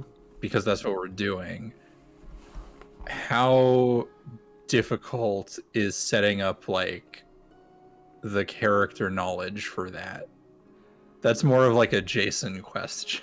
Yeah, that's a Jason question. Like Because like, the Barath might offer advice, but like you can't really talk with him before you enter Golgotha, really. So, mhm, but yeah, like I feel like that should be an element of the game where like some of the like legendaries are actually static and will appear in every game, so you can always like give your information about them. But like also just like, oh, this random is said to inhabit this dungeon, right? Like, cool, that would be really yeah, nice. That I would really love that. And like I mean, maybe you have to spend reputation to learn it or something, but like something like that would be incredibly cool to me. Like that you could just gather that kind of information and learn about this in advance. right. And I mean, it feeds into the reputation system Mm-hmm. in the whole like knowledge and finding knowledge to trade with other people for other knowledge. Like, that makes sense. Yes, you would expect it to be circulating diegetically, and like I don't really like understand why it isn't, because even the Corpus Coelis says you contract Glotrot in Golgotha. Like it's written in a book. Sure, but like surely people know to avoid Golgotha, and that's one of the dangers of why they do it, right? Why they avoid that place. Why people don't venture into Bethesda Suicide. Because it's really cold. You need to have thick fur to get in there. Uh, Similarly, like the random locations, maybe like these locations should not have that, but like at the same time, you could just bake that into like the Sultan generation, maybe. Like something like that would be incredibly cool to me, and I would absolutely love to see that added to the game because I would buy that information constantly. Um, that and fixing grenades would be like my top two things to fix. Ah, Maffeo does offer advice about it. Yeah. How are you supposed to talk? Yeah. Okay. Yeah. Yeah. Maffeo is the merchant that you can talk to if you just beg hard enough. Yeah. Yes. This is like Maffeo does do that, but like, yeah, that's a cool idea. I think that would be like kind of difficult to implement, but kind of also playing off systems that are already there. Yeah. Yeah, I mean, the thing that I always like,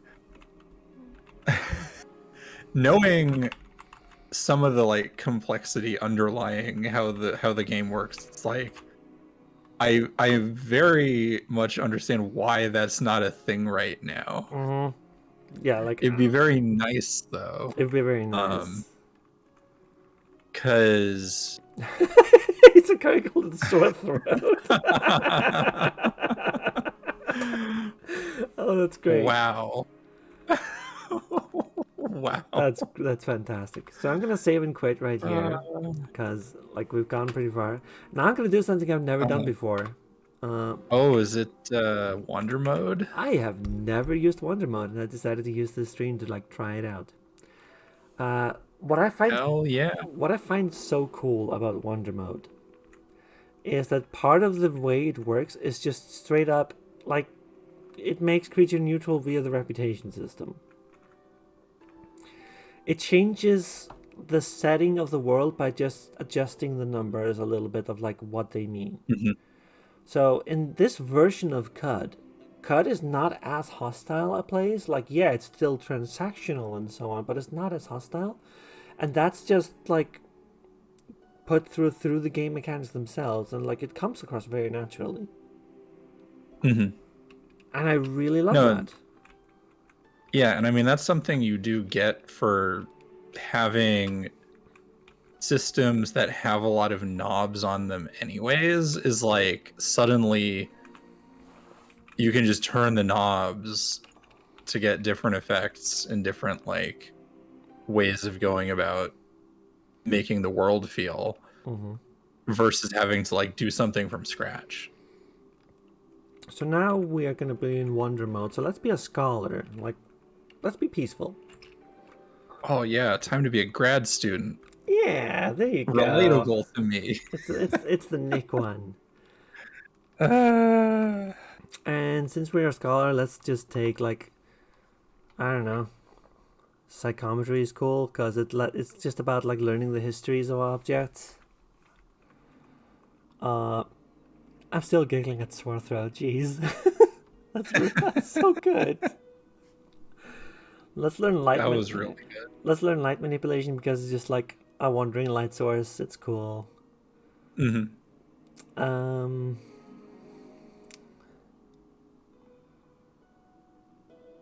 let's get. What's a good like? What space time vortex do? It ends runs. What it does is it summons a portal which you can cast on enemies to teleport them anywhere into cut, and if you accidentally step into it or someone casts it on you, you can transport it anywhere into cut at any time. That can mean any Z level, so like you can go into like a huge, really deep dungeon. You can get into like the most dangerous areas of the game very early on. It's just yeah, cut actually does have like an intentional terseness to its like writing style a lot of the time. I really like that.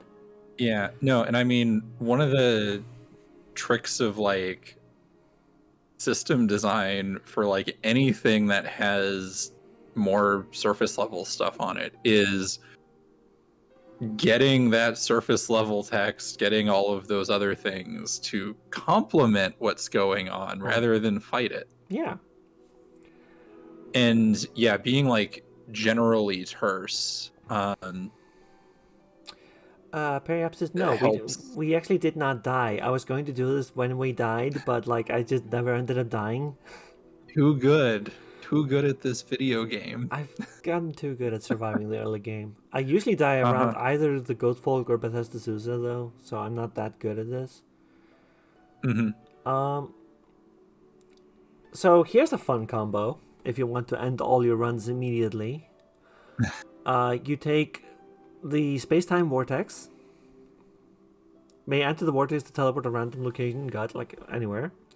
And you take the evil twin defect, which occasionally spawns like a psychic clone of you that is evil. And they cast space-time vortex on you, and they're just like, "Oh, my evil twin teleported me somewhere in CUD." Like, and that just happens like every 50 screens or so. Like, go do story time. Go do story Go time. have fun. Yeah, we'll be here. It's fine. One thing I've never done is actually die during precognition mode, huh? Like precognition is like, oh, you like play a game a little and then you return to like a saved spot. There's an achievement for dying during your own precognition and then like surviving it. I've never managed to die during one. I've tried though. Let's see, refreshes all mental mutations. Not a fan of that. Sunder Mind, Stunning Force, Space-Time Wardens. There like one of the problems with the Wander mode is there just aren't that many peaceful things to do. Right, because by default everything hates you, so So I'm just gonna take the wing. I'm um gonna take light manipulation, psychometry, and wings, and I'm just gonna like yeah, I think that's good. wings is fun. Let's have a lot of ego, a lot of intelligence, a little bit of willpower, and like let's not be too strong. Like let's not be weak either, though. We're not too agile. We don't need a lot of toughness. It's just whatever.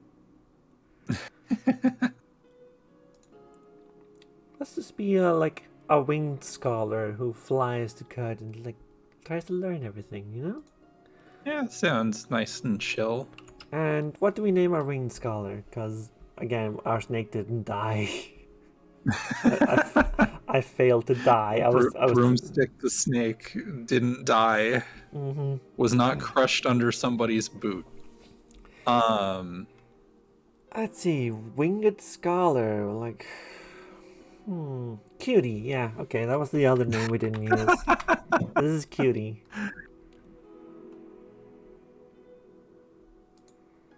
And let's start just in any random village, I guess, because we started with the Appa last time. Mm-hmm. Desert Canyon Hill. Like, this actually transports you physically in different locations in the world. Right. Teapot. Teapot. That's a... I don't know how you arrived with that logic, Phil, but alright. That's... Yeah, I don't get it either. Anyway, let's learn... Let's go to the Salt Dunes. Let's start in the Salt Desert with among the Isakari. Game? Game? Oh? Oh, no, it's loading. Okay, it didn't... Oh, a naming genius just asked Lily? Okay. Alright, random village time. I remember Brian talking about this on Twitter. Like, he was so proud of these, but... Yeah, I've noticed that World Gen hangs a lot. Like, our first attempt at World Gen during the stream actually crashed the game. Mm-hmm. Which I've had happen a few times. No, it's a bit hangy. It's a bit laggy, you know? Anyway, we are now in a random village. Villages spawn with an elder, a warden, usually a merchant, maybe a technologist. And someone yelling at us to destroy the robots and bring them their sacred husks. Yeah, that's the quest to go to the 6 days stilt. Like, if we go to the map again, now we start, instead of starting in Yapa, which by the way, we can actually find the ruins of Yapa now, because now it's a ruined village, which is really sad. Oh, It makes me... because we didn't start there, it's a ruined village? Yeah. But now we're in the now we're in the Salt Dunes, and we can start in the canyons also. Like,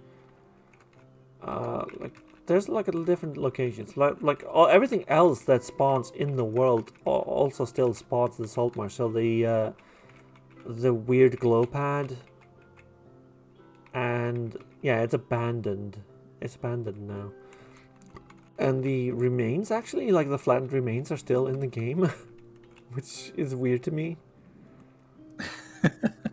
You're literally a monster if you don't start there. Yeah, exactly. Clearly. But, you know, we started in a village. Yeah, our guy was probably dead. The warden of this village is apparently a salt kraken. Okay. Alright, sure. Damn. I'm watching you, Drifter. Like, these things can eat you and kill you instantly. There's one of the few very instant deaths, I think, in this game. Is being and this one's just hanging out as a warden. Yeah. Just a village just warden. Chilling. Just chilling. Finds chucks upon salt to the northwest, or bathes in oil to the north. It chucks upon salt. Oh my god, what a name.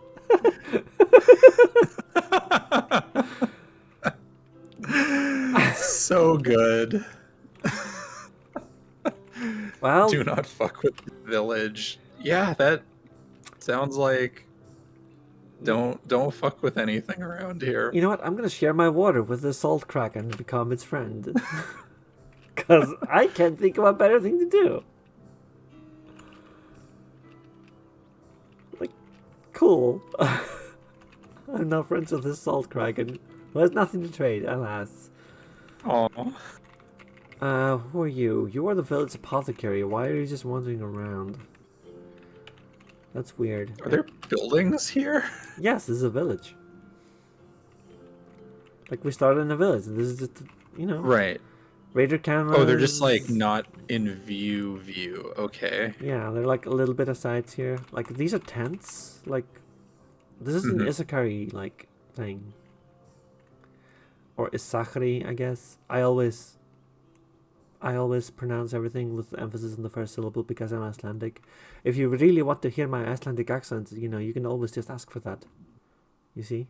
Should make that a button. Oh gosh, no. An expensive button. Wait, what? The villager leather? Oh my god, yes. They're actually What? made. So the canvas is usually made out of some animal, but Isakari Raider is a type of animal. They made a fucking village out of humans. God. Holy shit. This is it's a village of tents made out of human skin, guarded by a salt kraken. Holy shit! God. Holy shit. I love this game so much.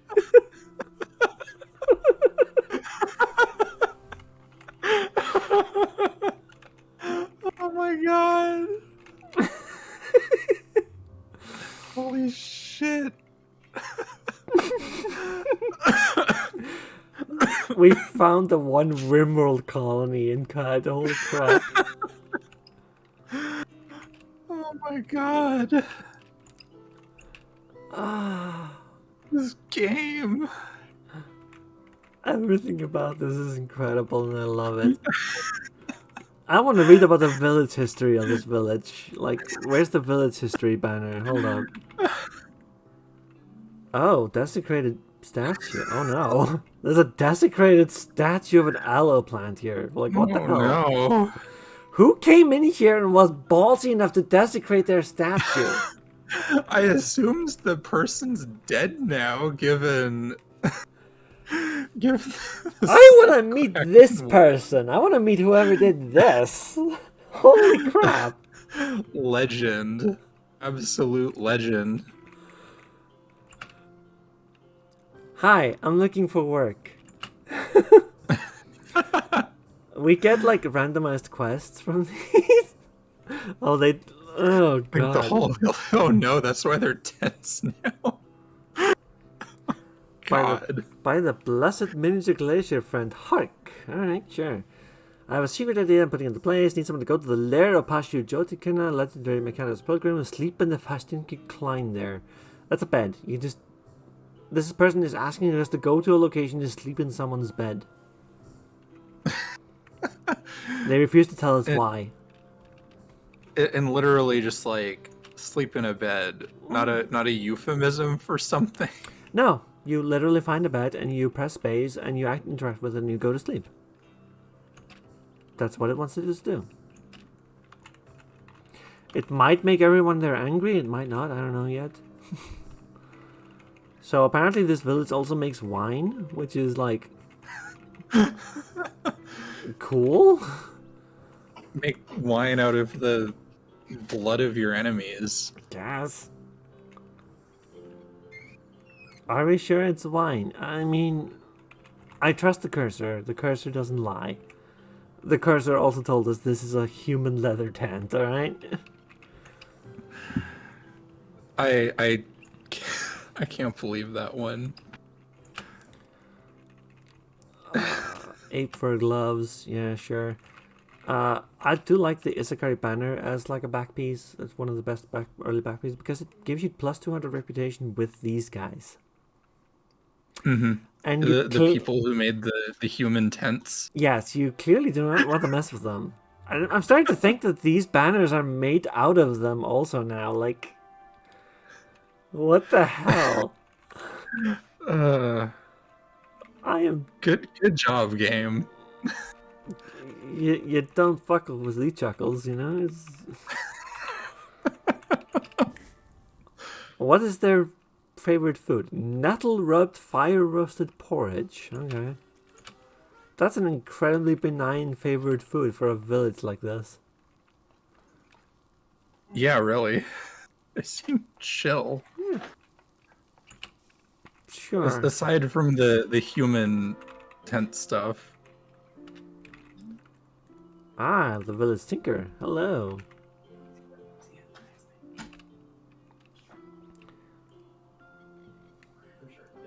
Hold on. This village has a statue of an Alopyra. It is a wretched anathema to the art of fasting and everything else of terrors. We would honor if you desecrate it. They're asking us to desecrate another statue of the same thing. So clearly they desecrated this statue.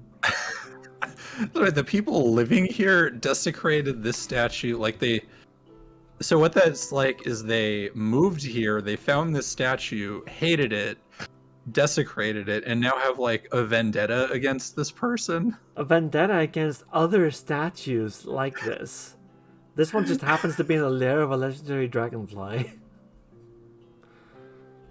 Incredible. This is a village of aloe vera desecrators. Like, and maybe they're allergic. That's true, you know.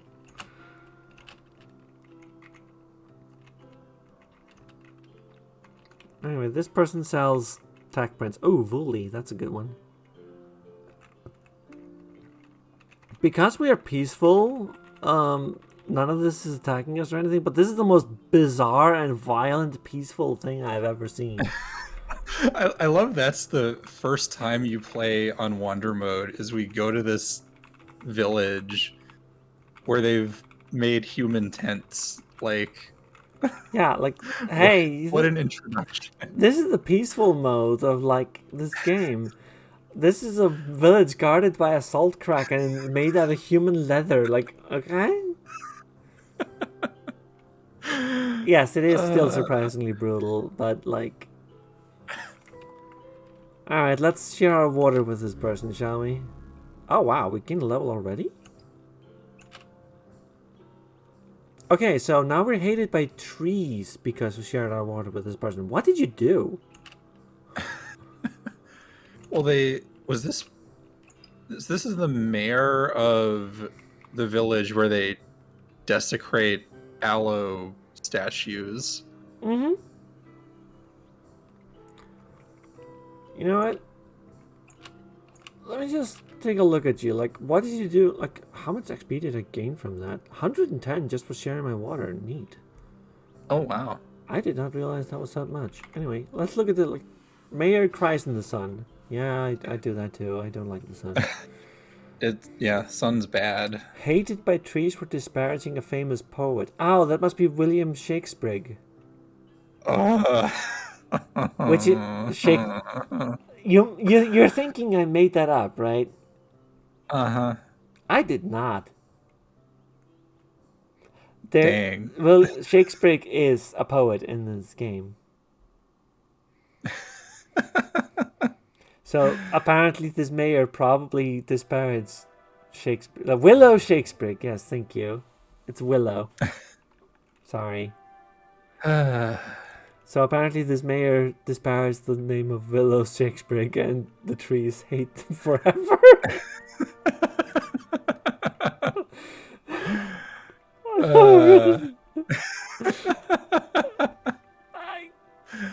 I'm dying. This is incredible.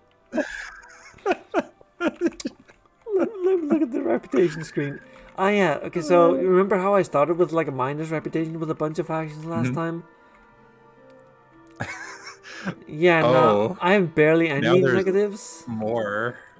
The only negative I have is with trees because I just shared my water with this person. Uh-huh. Oh, yeah, you added a lot more Willow Shakespeare quotes, huh? Yeah, Kay was a theater kid, yeah. Hey, we got a bunch of theater kids. I was a bunch of trans theater kids. I was never a theater major, but I did take literature in university, which meant basically reading all the collected works of Shakespeare. Mm-hmm. And it did mean I've been on stage, so. Right. I mean, I'm technically not a theater major. My MFA is not in theater.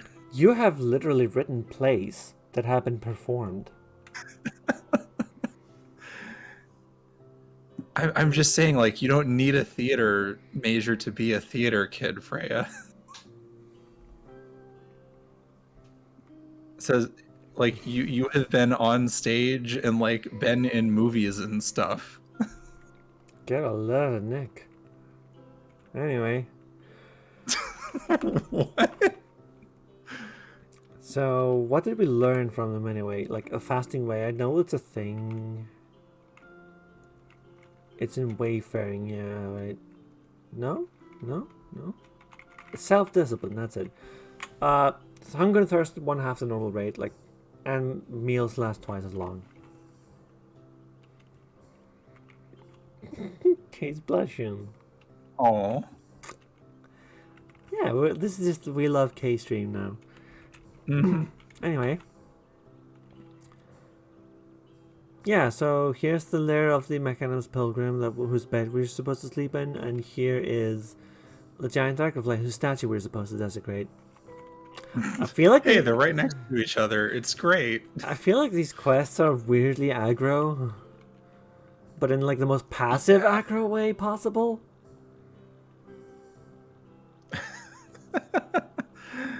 I mean, the going and sleeping in someone's bed seems like relatively chill. Mm-hmm. The just go and desecrate a statue thing's a bit less chill.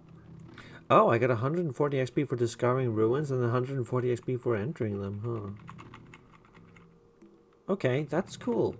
I quite like that. Like, you just enter ruins that you find and get XP. Hold up. Oh, Reshep. In 2BR, the gyre widened to the second triad of plagues afflicted the land. Remember the plagues that we talked about? The legs of kith and kin annealed to iron, darkness bloomed from the earth, and the swordin blackened the sky. Reshep walked below the chrome arches and healed the sick. That's quite the history.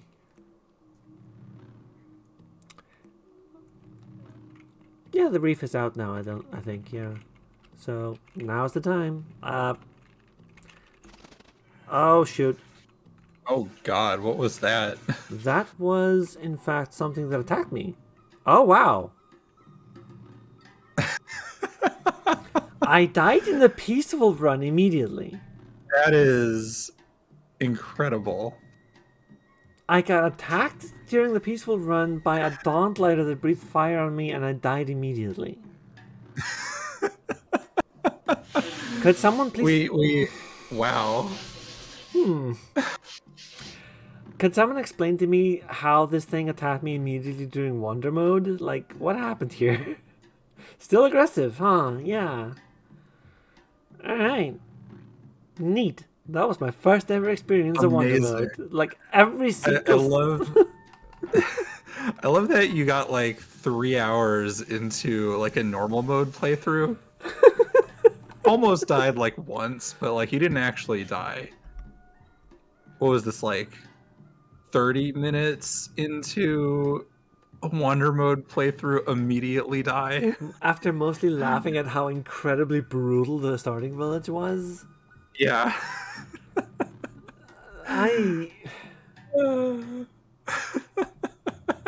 Caves of Cut, everybody. That's Caves of Cut right here. I love this game so much. I love this game so much. I love... The Dawn Glider begins flying. You take 16 damage from the Dawn Glider's flames. Yep. So, I just reloaded it from a checkpoint.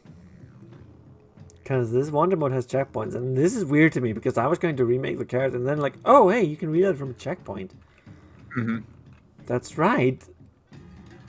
At least the bookcase is no longer on fire in this reality.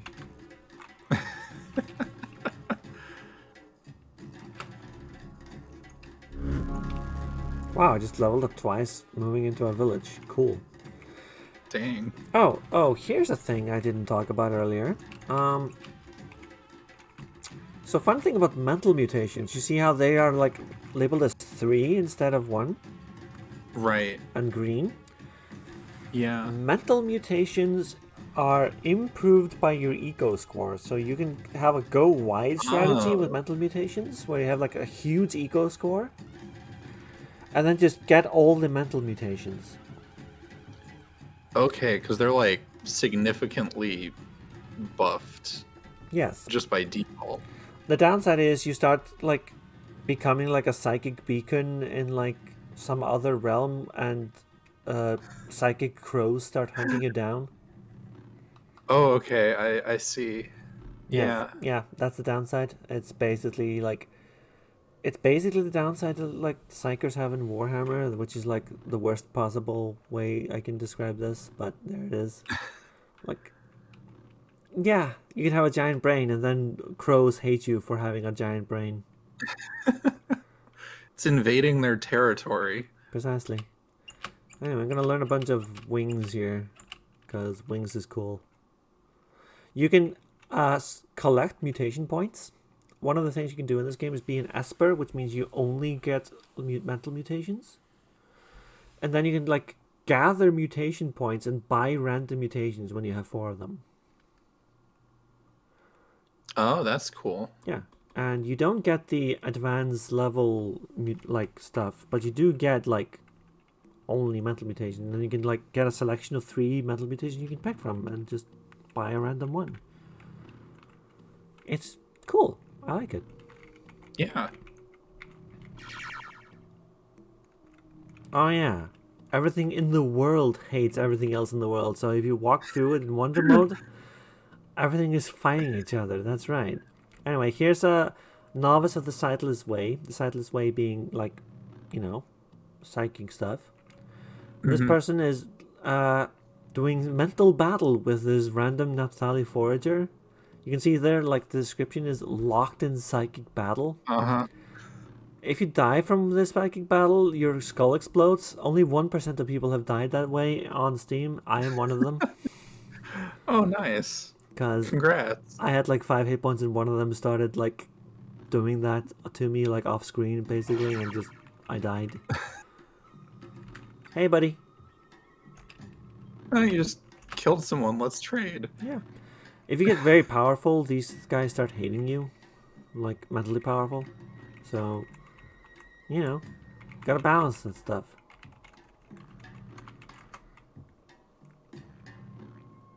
I don't know how it's only 1%. Like, a lot of people just don't play far enough to even meet a Secret of the Sightless Way, I guess. Hmm? What's this? Oh. It's a Naphtali. Here is a nude brown-skinned figure that worships an ape god. Hi, random worshipper of Oborokuru. What are you doing here?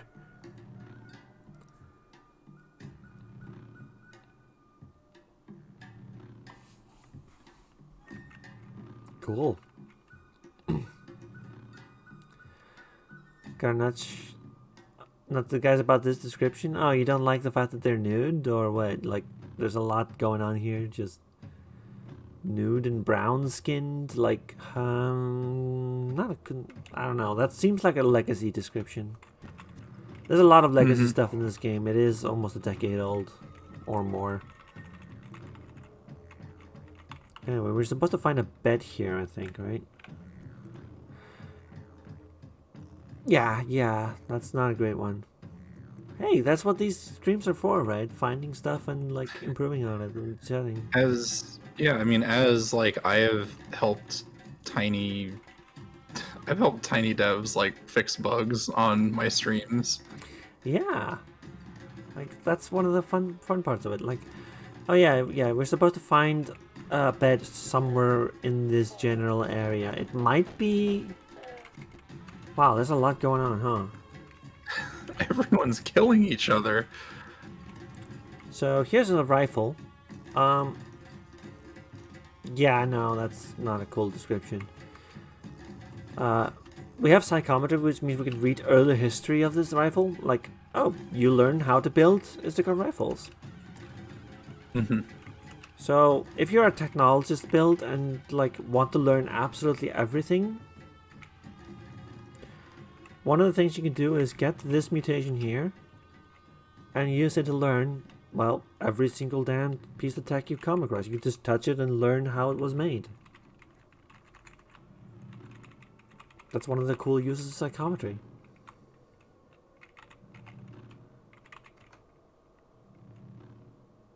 I used to love that build a lot, but like I kind of fell out of love with it because, you know, there's only so many things that are useful in this game.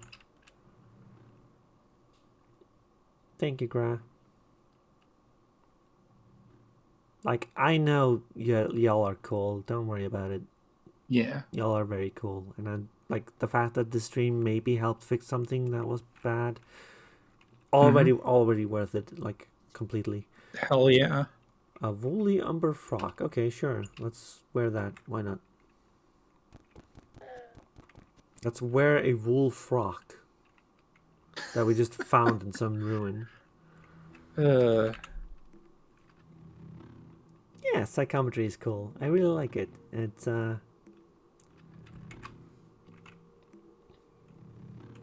yeah, Neon there runs like a multi-user dungeon, so like legacy stuff. oh yeah. Mm-hmm. Yeah, when you've gotten stuff that's at least a decade old, yeah, stuff's gonna need changing. Oh yeah.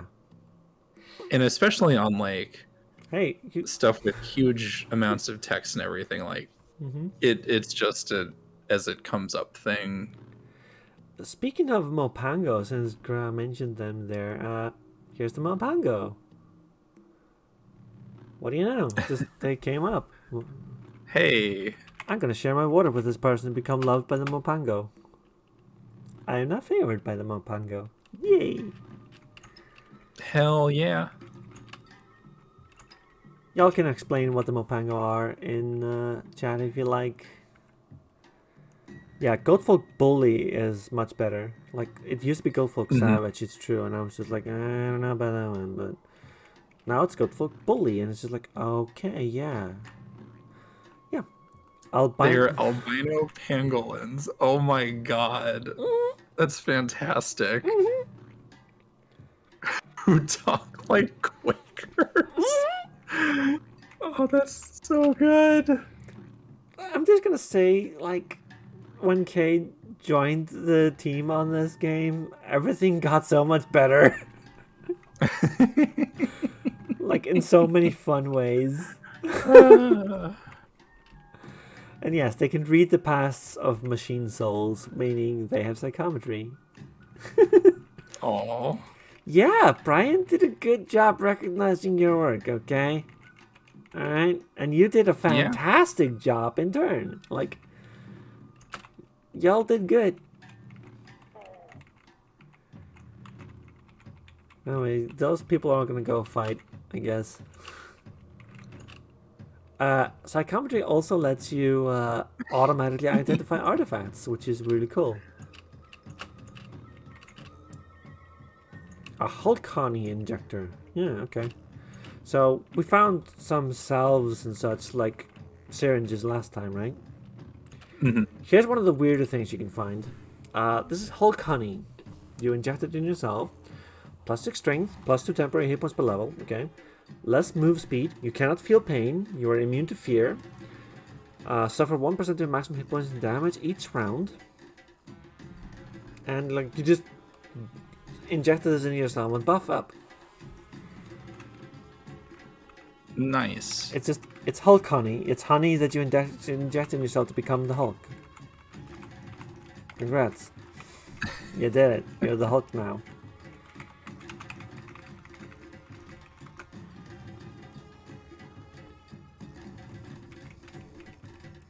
I love this soundtrack, honestly.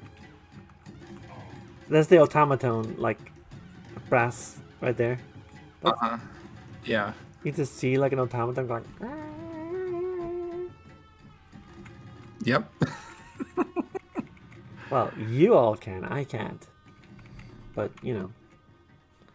What is he? Oh, here's aloe volta. This is electric aloe vera. It does. like Yeah, it does. yeah, like in the electric eel sense. Yes. It just killed me because I stepped on it. Yes, I've not died twice during the Wonder Mode run. Let's go to the other dungeon.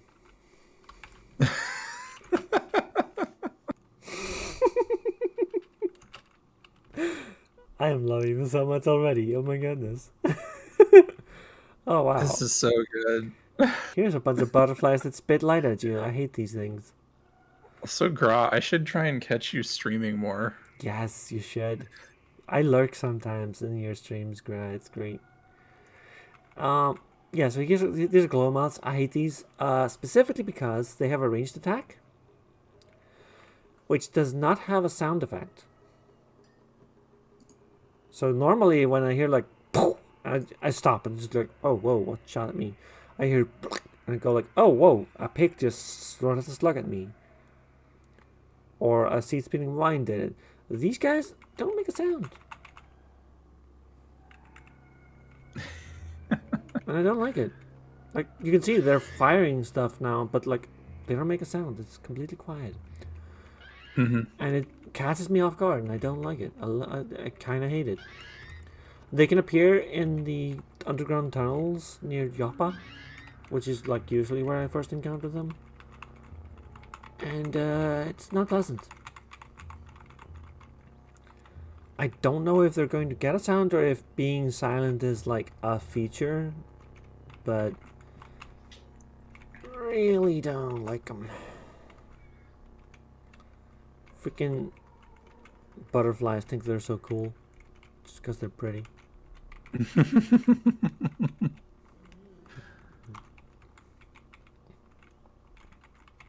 Oh, they're overrunning the sounds? Oh, that's gonna be weird. I've gotten so used to these. That was like when they redid, I think, the collision sound effects in Free Space Open.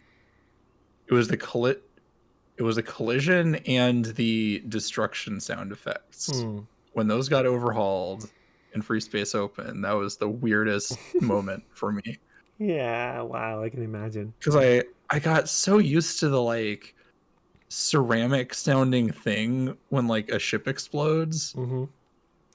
It's not that anymore. It's like way more subtle and weird. Here's a fun, weird little artifact of this game. There was like a burst of colors over here. Notes. Mm-hmm. Something in the darkness leveled up because everything in the world operates by the same rules you do. Uh-huh. So something here leveled up, and just the level up sparkles just flew upwards. Oh, that's a third criticism I have of this game, actually. Like, the only major gameplay thing I would actually overhaul, like, right away, is the fact that you cannot, like, help your followers level up their skills or their mutations without dominating them mentally. Oh. I would love it if you could like direct their skill points and like have like a better like follower management system, because usually like I love getting followers. I love that you can get them like via water ritual, proselytization or something like that, but like I don't like the Clever Girl mod. What is that? Please do tell. I'm not familiar with that. Ah yeah, Clever Girl is the mod that lets you do that. Yes. I have not played with it, but it is like an actual mod that lets you do the thing I just asked for. So like, if you wanted to play with followers and you wanted to be like fun and interesting without having to do like one specific version of it, yeah, there you go, Clever Girl mod. There's also a mod for something that I know a lot of people clamored for, which was martial arts. By default, being unarmed in this game kind of sucks. You don't get any bonuses or anything. There's no martial arts. Like, that's just not what this game is, right? It's just not part of this game, and Brian doesn't want to like put it in the game. There is one thing you can do as a martial artist, which is learn the slam skill and just kick people through walls. Slam skill is one of the most fun things you can do in this game, frankly. Like, you just like kick slam people into like walls and dungeons and they just crunch. Incredibly fun. Nice. Can also destroy a wall or door if its AV is under 5 times your strength modifier. Like, yeah, if you're really strong, you just kick people into walls and like the wall crumble. You know what that reminds me of is parts of your combat system at a Hardwired Island, like throwing people through tables and things. Yes, I based it heavily on 80s action movies, and like one of those things is like you kick someone into a wall and you're suddenly inside a factory or a warehouse now. Right. Like, that's an element of Hardwired Island's combat system, and like that was very deliberate, and I love the fact that you just kind of get that in this game also. Like, Like, yeah, and like a less, I don't know if dynamic's the right word, but like less scene transition-y way. mm-hmm. But you can still like kick people through walls, which is pretty cool. Yeah, that's like the one other thing you can do. But like there are mods for like detailed martial arts which have like I guess more Cataclysm or Dungeon Crawl Stone Soup style mechanics, where it's like, oh, you move a specific way for certain martial arts to get certain bonuses and so on. Like I know that like someone Mhm. was working on that and like implementing that. Like that's something you can put in the game. Like that's sort of like the things that I'm interested in. I just like kicking people into people. Yes, I am unabashedly into that. Um, I mean, you do like Tifa a lot, right? yes. That's what Tifa does. Want some chicken hot dogs and toast? Uh, sure, Eve. Why not? Eve is in my house. Eve can cook. Chicken hot. That's a combination. Please explain. Is this something we bought and I've forgotten about, or I what? Oh, okay. All right. I guess we have chicken hot dogs. Fine, I'll have some. Um, I'm just gonna go find this dang statue. Oh, here's the dragonfly. Loved by grazing hedonists and insects. Hated by pariahs for insulting their oligarchies. Why do pariahs have oligarchies? That That's a good question. I. Well, the best way to know that is to become a pariah yourself, but you will never be one. So. Well, I wonder if, like. If you break the water ritual by killing someone you've shared water with, that's a thing, by the way. Maybe you should become a pariah, but then it becomes weird if pariahs like you for that, because it's like a taboo that's across all the cultures of the game. Right. Oh yeah, they're ostracized for having oligarchs. Okay, that makes sense.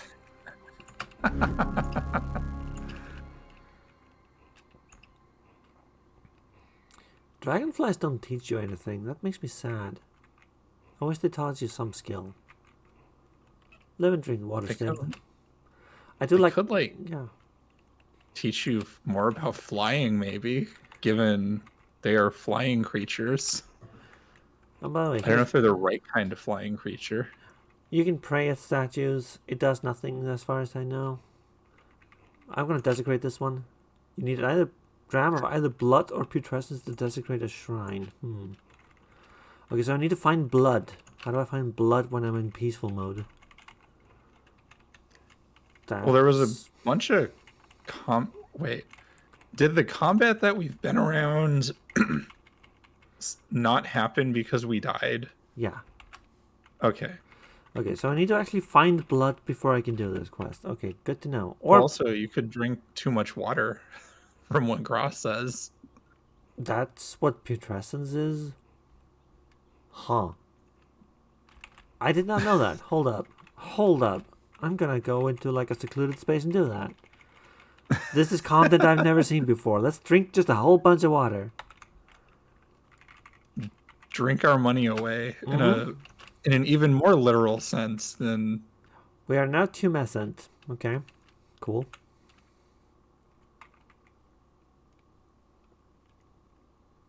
It's like rectangles and squares, yeah. Alright, sure. Okay, we are now tumescent. Okay, cool. Drinking that much will probably make you sick. Do you want to continue? I've never done this. Okay. Oh, and now we can Yeah, that actually gave us. pick it up.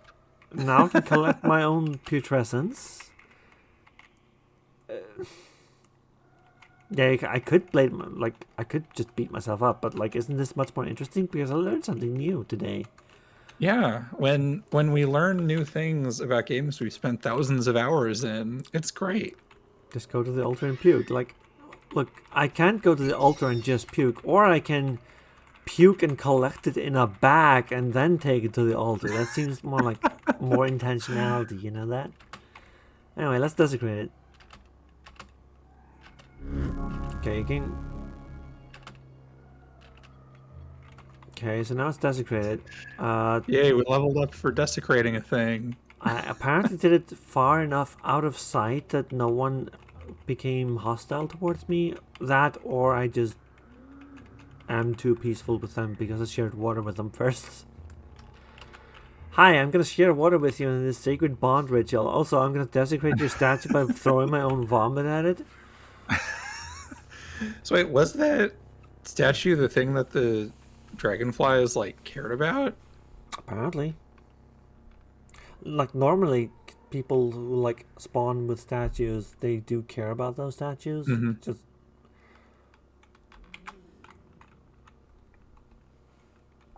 Alright, so I finished one of these quests. Let's not do the bed again, because I died last time I tried to sleep in a bed. That's a normal sentence. Yeah, I died last time I tried to sleep in a bed is some words. No, you wanted me to sleep. Let me just dodge this wine here. I mean, I did want you to sleep yesterday when you were tired. And I did. You did. I was glad. These beds are weird. Hold up. Yeah, it's a peptic chair. That's right. Plastic white is salt bleach. It was conjured for ideal digestion and harmony of the humors. Peptic bed. That's not what praying to the porcelain god mean? No, it totally is.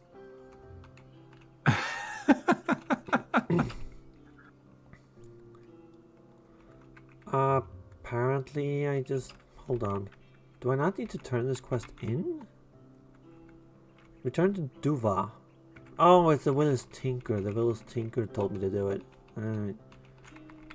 Hold on, let me just bleed myself on these wines a little bit. That's how the vines grow, right? You walk through them and bleed. Literally, yes. That's the lore of them. They bleed creatures into, like, water their roots. There are real plants to do that. Mm-hmm. Anyway.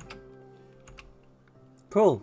So, our reward is either the Corpus Coelis, which is the cure book, or an advertisement flyer for a legendary armorer's workshop, or a legendary shoemaker's workshop flyer.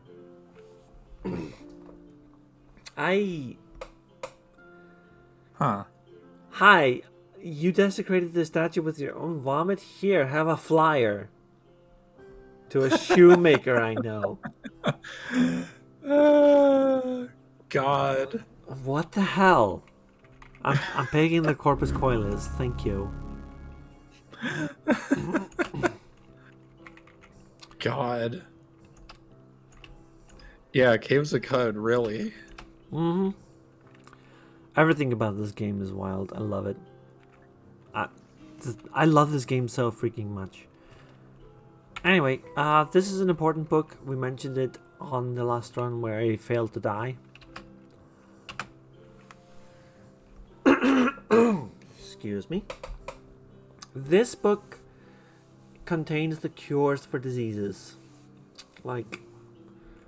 And all of these are true. Like, I don't think I've ever encountered Iron Shank. I don't know if you can. I've never just... It might be real, it might not. Let's see. Patient to be administered a draught composed of 1 gram of gel and 1 gram of honey every day until the leg joints regain the full range of motion. Oh, hold on. Yes, I have encountered this disease. Because you literally do have to stop every single day to, like, spray yourself with freaking concoction to cure it. I have encountered this disease, and I remember curing it. It was incredibly annoying. Monochrome, Honey and yuckweed, some of them halting the color blindness. Yeah, you get blurry vision and like lose color perception. That's a disease you get. One dram unadulterated cider, then immediately subject themselves to the detonation of a flashbang grenade. Somehow the vision's grounding effect resets the victim's perceptors and color sight is restored. Okay. That's how you cure Yeah, just flashbang yourself. It's fine. Nothing dangerous about that. So part of this is just because these were written before a lot of the items in this game were. But also part of it is just straight up like, you cure your color blindness with a flashbang grenade, and isn't that funny? Mm-hmm. Moon King Fever. Brain disorder characters by an unwavering belief that the victim is the king of the moon. That's the symptom. All 12 of the afflicted patients who are treated experience identical symptoms: burning fever and accompanying fever dreams of the moon, followed by hyper-emotive facial expressions, delusions of grandeur, and disregard for self-preservation. No known treatments for Moon King Fever. Prognosis of madness followed by glorious feat-induced death. Yep. I don't know if this disease is something you encounter in this game. I would love if you actually meet someone with Moon King Fever randomly on your travels. Like, hey, here's another lore idea. Like, you, like, meet the 13th victim of Moon King Fever. And it's just, hi, I'm the king of the moon. Would you like to share it with me? And then they tell you tales of the moon that aren't true. Like... And then they join you for free, maybe, and then die a glorious death, like, immediately. Like, that's a follower idea. Like, this is a story idea right there. Yeah, that sounds real fun. Enjoy your date, Fel. Turn off the stream. Have fun, Fel. Turn off the stream and enjoy your date, Dan. You weird cat. Glotrot is the famous one, which is, like, characterized by necrosis of the tongue. A place of disease's origin within the cavern of Golgotha, where victims most likely contracted from the putrid spawn of a Golgot. Yeah, indeed. Yeah, this is real. You do get this, and you do find the putrid spawn of a Golgot, and it's very, very disgusting. The afflicted patient will complain of soreness in the throat, sore throat. As the tongue tissue begins to swell, within a week's span, the muscle will soften and start to decompose. The patient will experience severe pain while ingesting food or drink and may agitate the loss of the raw living tissue, causing the mouth to bleed. Over the following few days, the tongue will rot in its entirety, rendering the patient incapable of speech. Pleasant, isn't it? God. Yeah, just reading the description. Yeah. I've read descriptions of diseases in real life that are just kind of like this, honestly. Yeah. Yeah, God, you would have. Yeah, I used to work in, like, proper healthcare. I could have written a book like this, honestly. Common remedies, yuckweed and honey, are sometimes effective in reversing necrosis if they're administered in early stages. And also, you eat those to, like, get preventative, like, bonuses on resisting disease. Once the tongue is completely rotted away, only the scarce Upernostrum tonic will cause it to regrow. However, simply injecting the tonic will merely regrow the tongue, which will proceed to rot away once more. Oh, goodness, Nick, are you okay? I'm having so much fun right now. Oh, no. The patient must first ingest a potion called the Flaming Ick. And then, like, this is randomly generated here. Like, this, like, one part, one liquid, one part other liquid, 3 parts other liquid.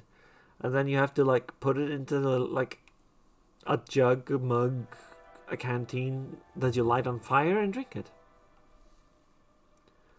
That's how you purge the disease. And then you can use the Upernostrum tonic, or just let the tongue regenerate. And then there's fungal infections, which are, they're interesting. I don't like them when I, like, randomly encounter them, but I have made characters who deliberately go out to get fungally infected.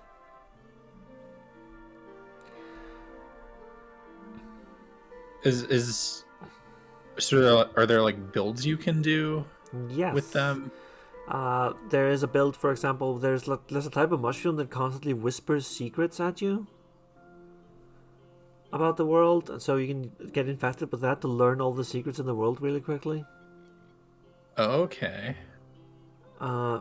Yes, it is a great way to make friends with fungus, specifically, and anything that is fungally infected.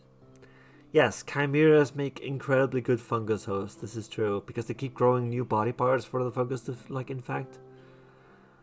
Yes, plants will hate you. That includes the merchant plants. Plants and fungi don't get along. There's a fungus infection that gives you slight armor and clubs. It's cool. Horse rooms are food, and I think they give you some cold related things. Fungal infections aren't the worst. You can build around them if you find them or deliberately seek them out. Mm-hmm. But if you want to get rid of them, the cure is always the same. Fickle gill. Fickle gill colonies in the formation of fleshy spore-bearing gills in the colonized region. Typically under bodily harm, gills flex and release a cloud of spores, numbering thousands, shower onto adjacent parties. This is enemies that attack you get hit with this stuff. This is the worst type of mushroom because it's just bad. I don't like it. Mm-hmm. Glow crust. You glow in the dark. It provides some protection against heat and cold as well. Mm-hmm. And they become edible. The mushrooms become edible. Cool. So you get a source of food that you grow yourself, Yes. sort of. Yes. Fungal outcrops have no strength cap for damage rolls. Yes, this is true. Most weapons have a strength cap. Using mushrooms as boxing gloves is pretty powerful. This is true. Mumble mouth. Oh. Hey, thank you for the follow. Mumble mouth is my favorite personally because you get infected with this stuff. Vermilion seems to incubate a living tissue that resembles human lips. The lips pair together to form tiny mouths that tessellate the infected region. A saliva-like sputum gets frothed up from the dermal base and forms into bubbles that pop when the lips spasm and purse. Hey Nick, are you having fun reading this? I'm having so much fun right now, Freya. Yes. Each pair of spasming lips flagellate each other to produce a sort of speech-like mumble. Even more curiously, the mumbling across the cluster of mouths occasionally coheres into intelligible words and phrases, suggesting the colony is able to reproduce sounds from a collective memory. So it's the whispers of the elder gods, but in fungal form, is what you're saying. Yeah, or possibly the Akashic records. Okay, yeah. These mushrooms will actually whisper secrets that are true to you. Yeah, it's a jock itch that tells you the history of the sultans. That's God. Yeah, Mumble Mouth is real fun. Wax Flap is interesting also. Yeah, insulins in case it benefits from physical harm and electrical current. It gives you armor value and electric resistance. Yeah, K's the good. What do you know? It's real cute.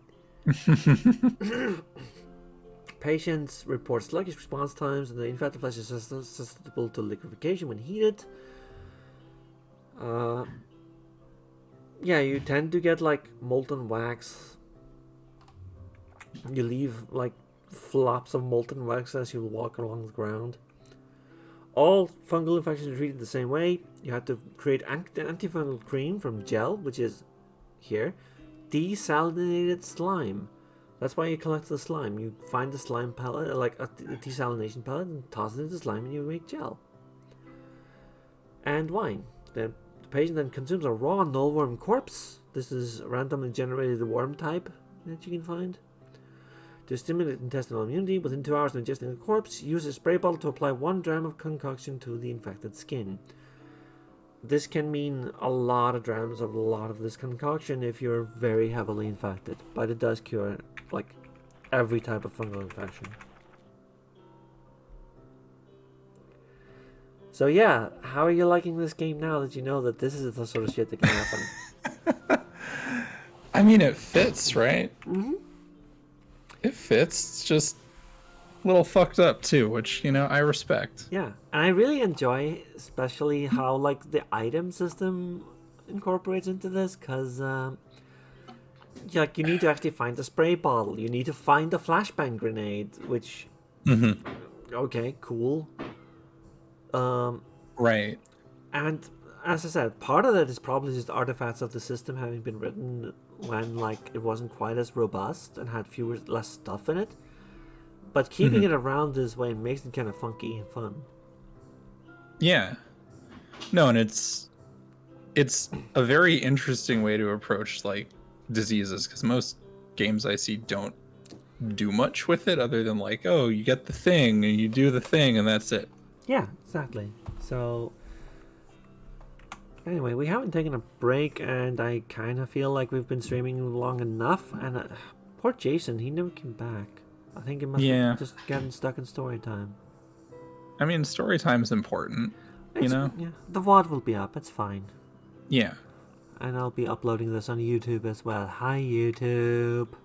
You get this like Hi, YouTube. You get the immortal adventures of the village made out of human flesh and guarded by a salt kraken.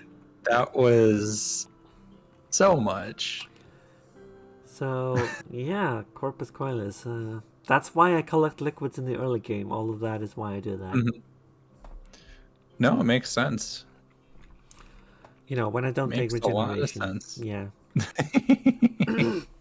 If you have regeneration, it can actually just remove infections from you.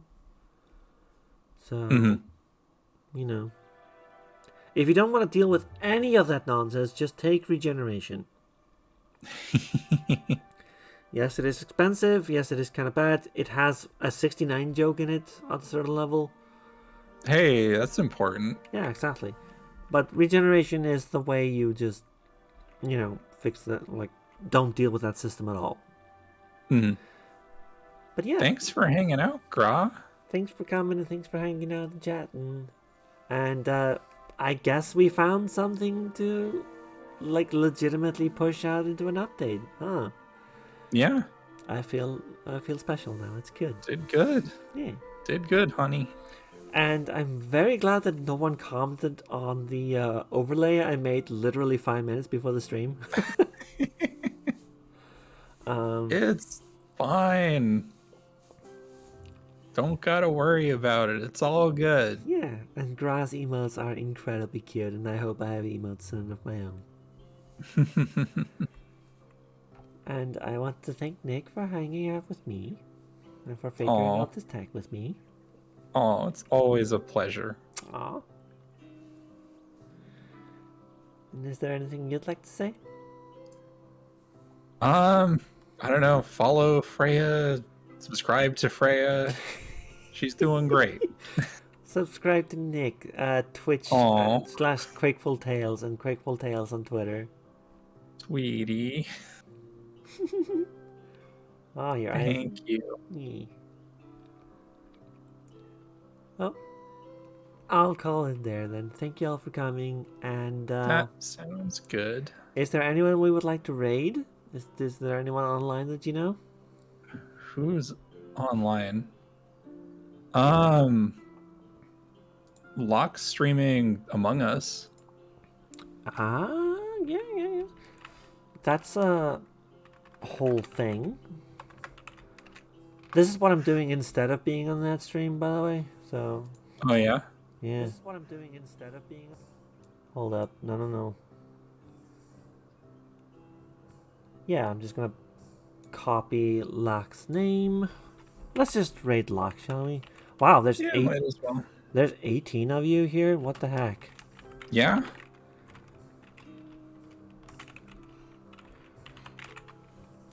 So if you're not into Among Us, just leave now. But you know, Yeah, forfeit all mortal possessions to the Freya. Yes, thank you. That's very good. Thank you, Eve. All right.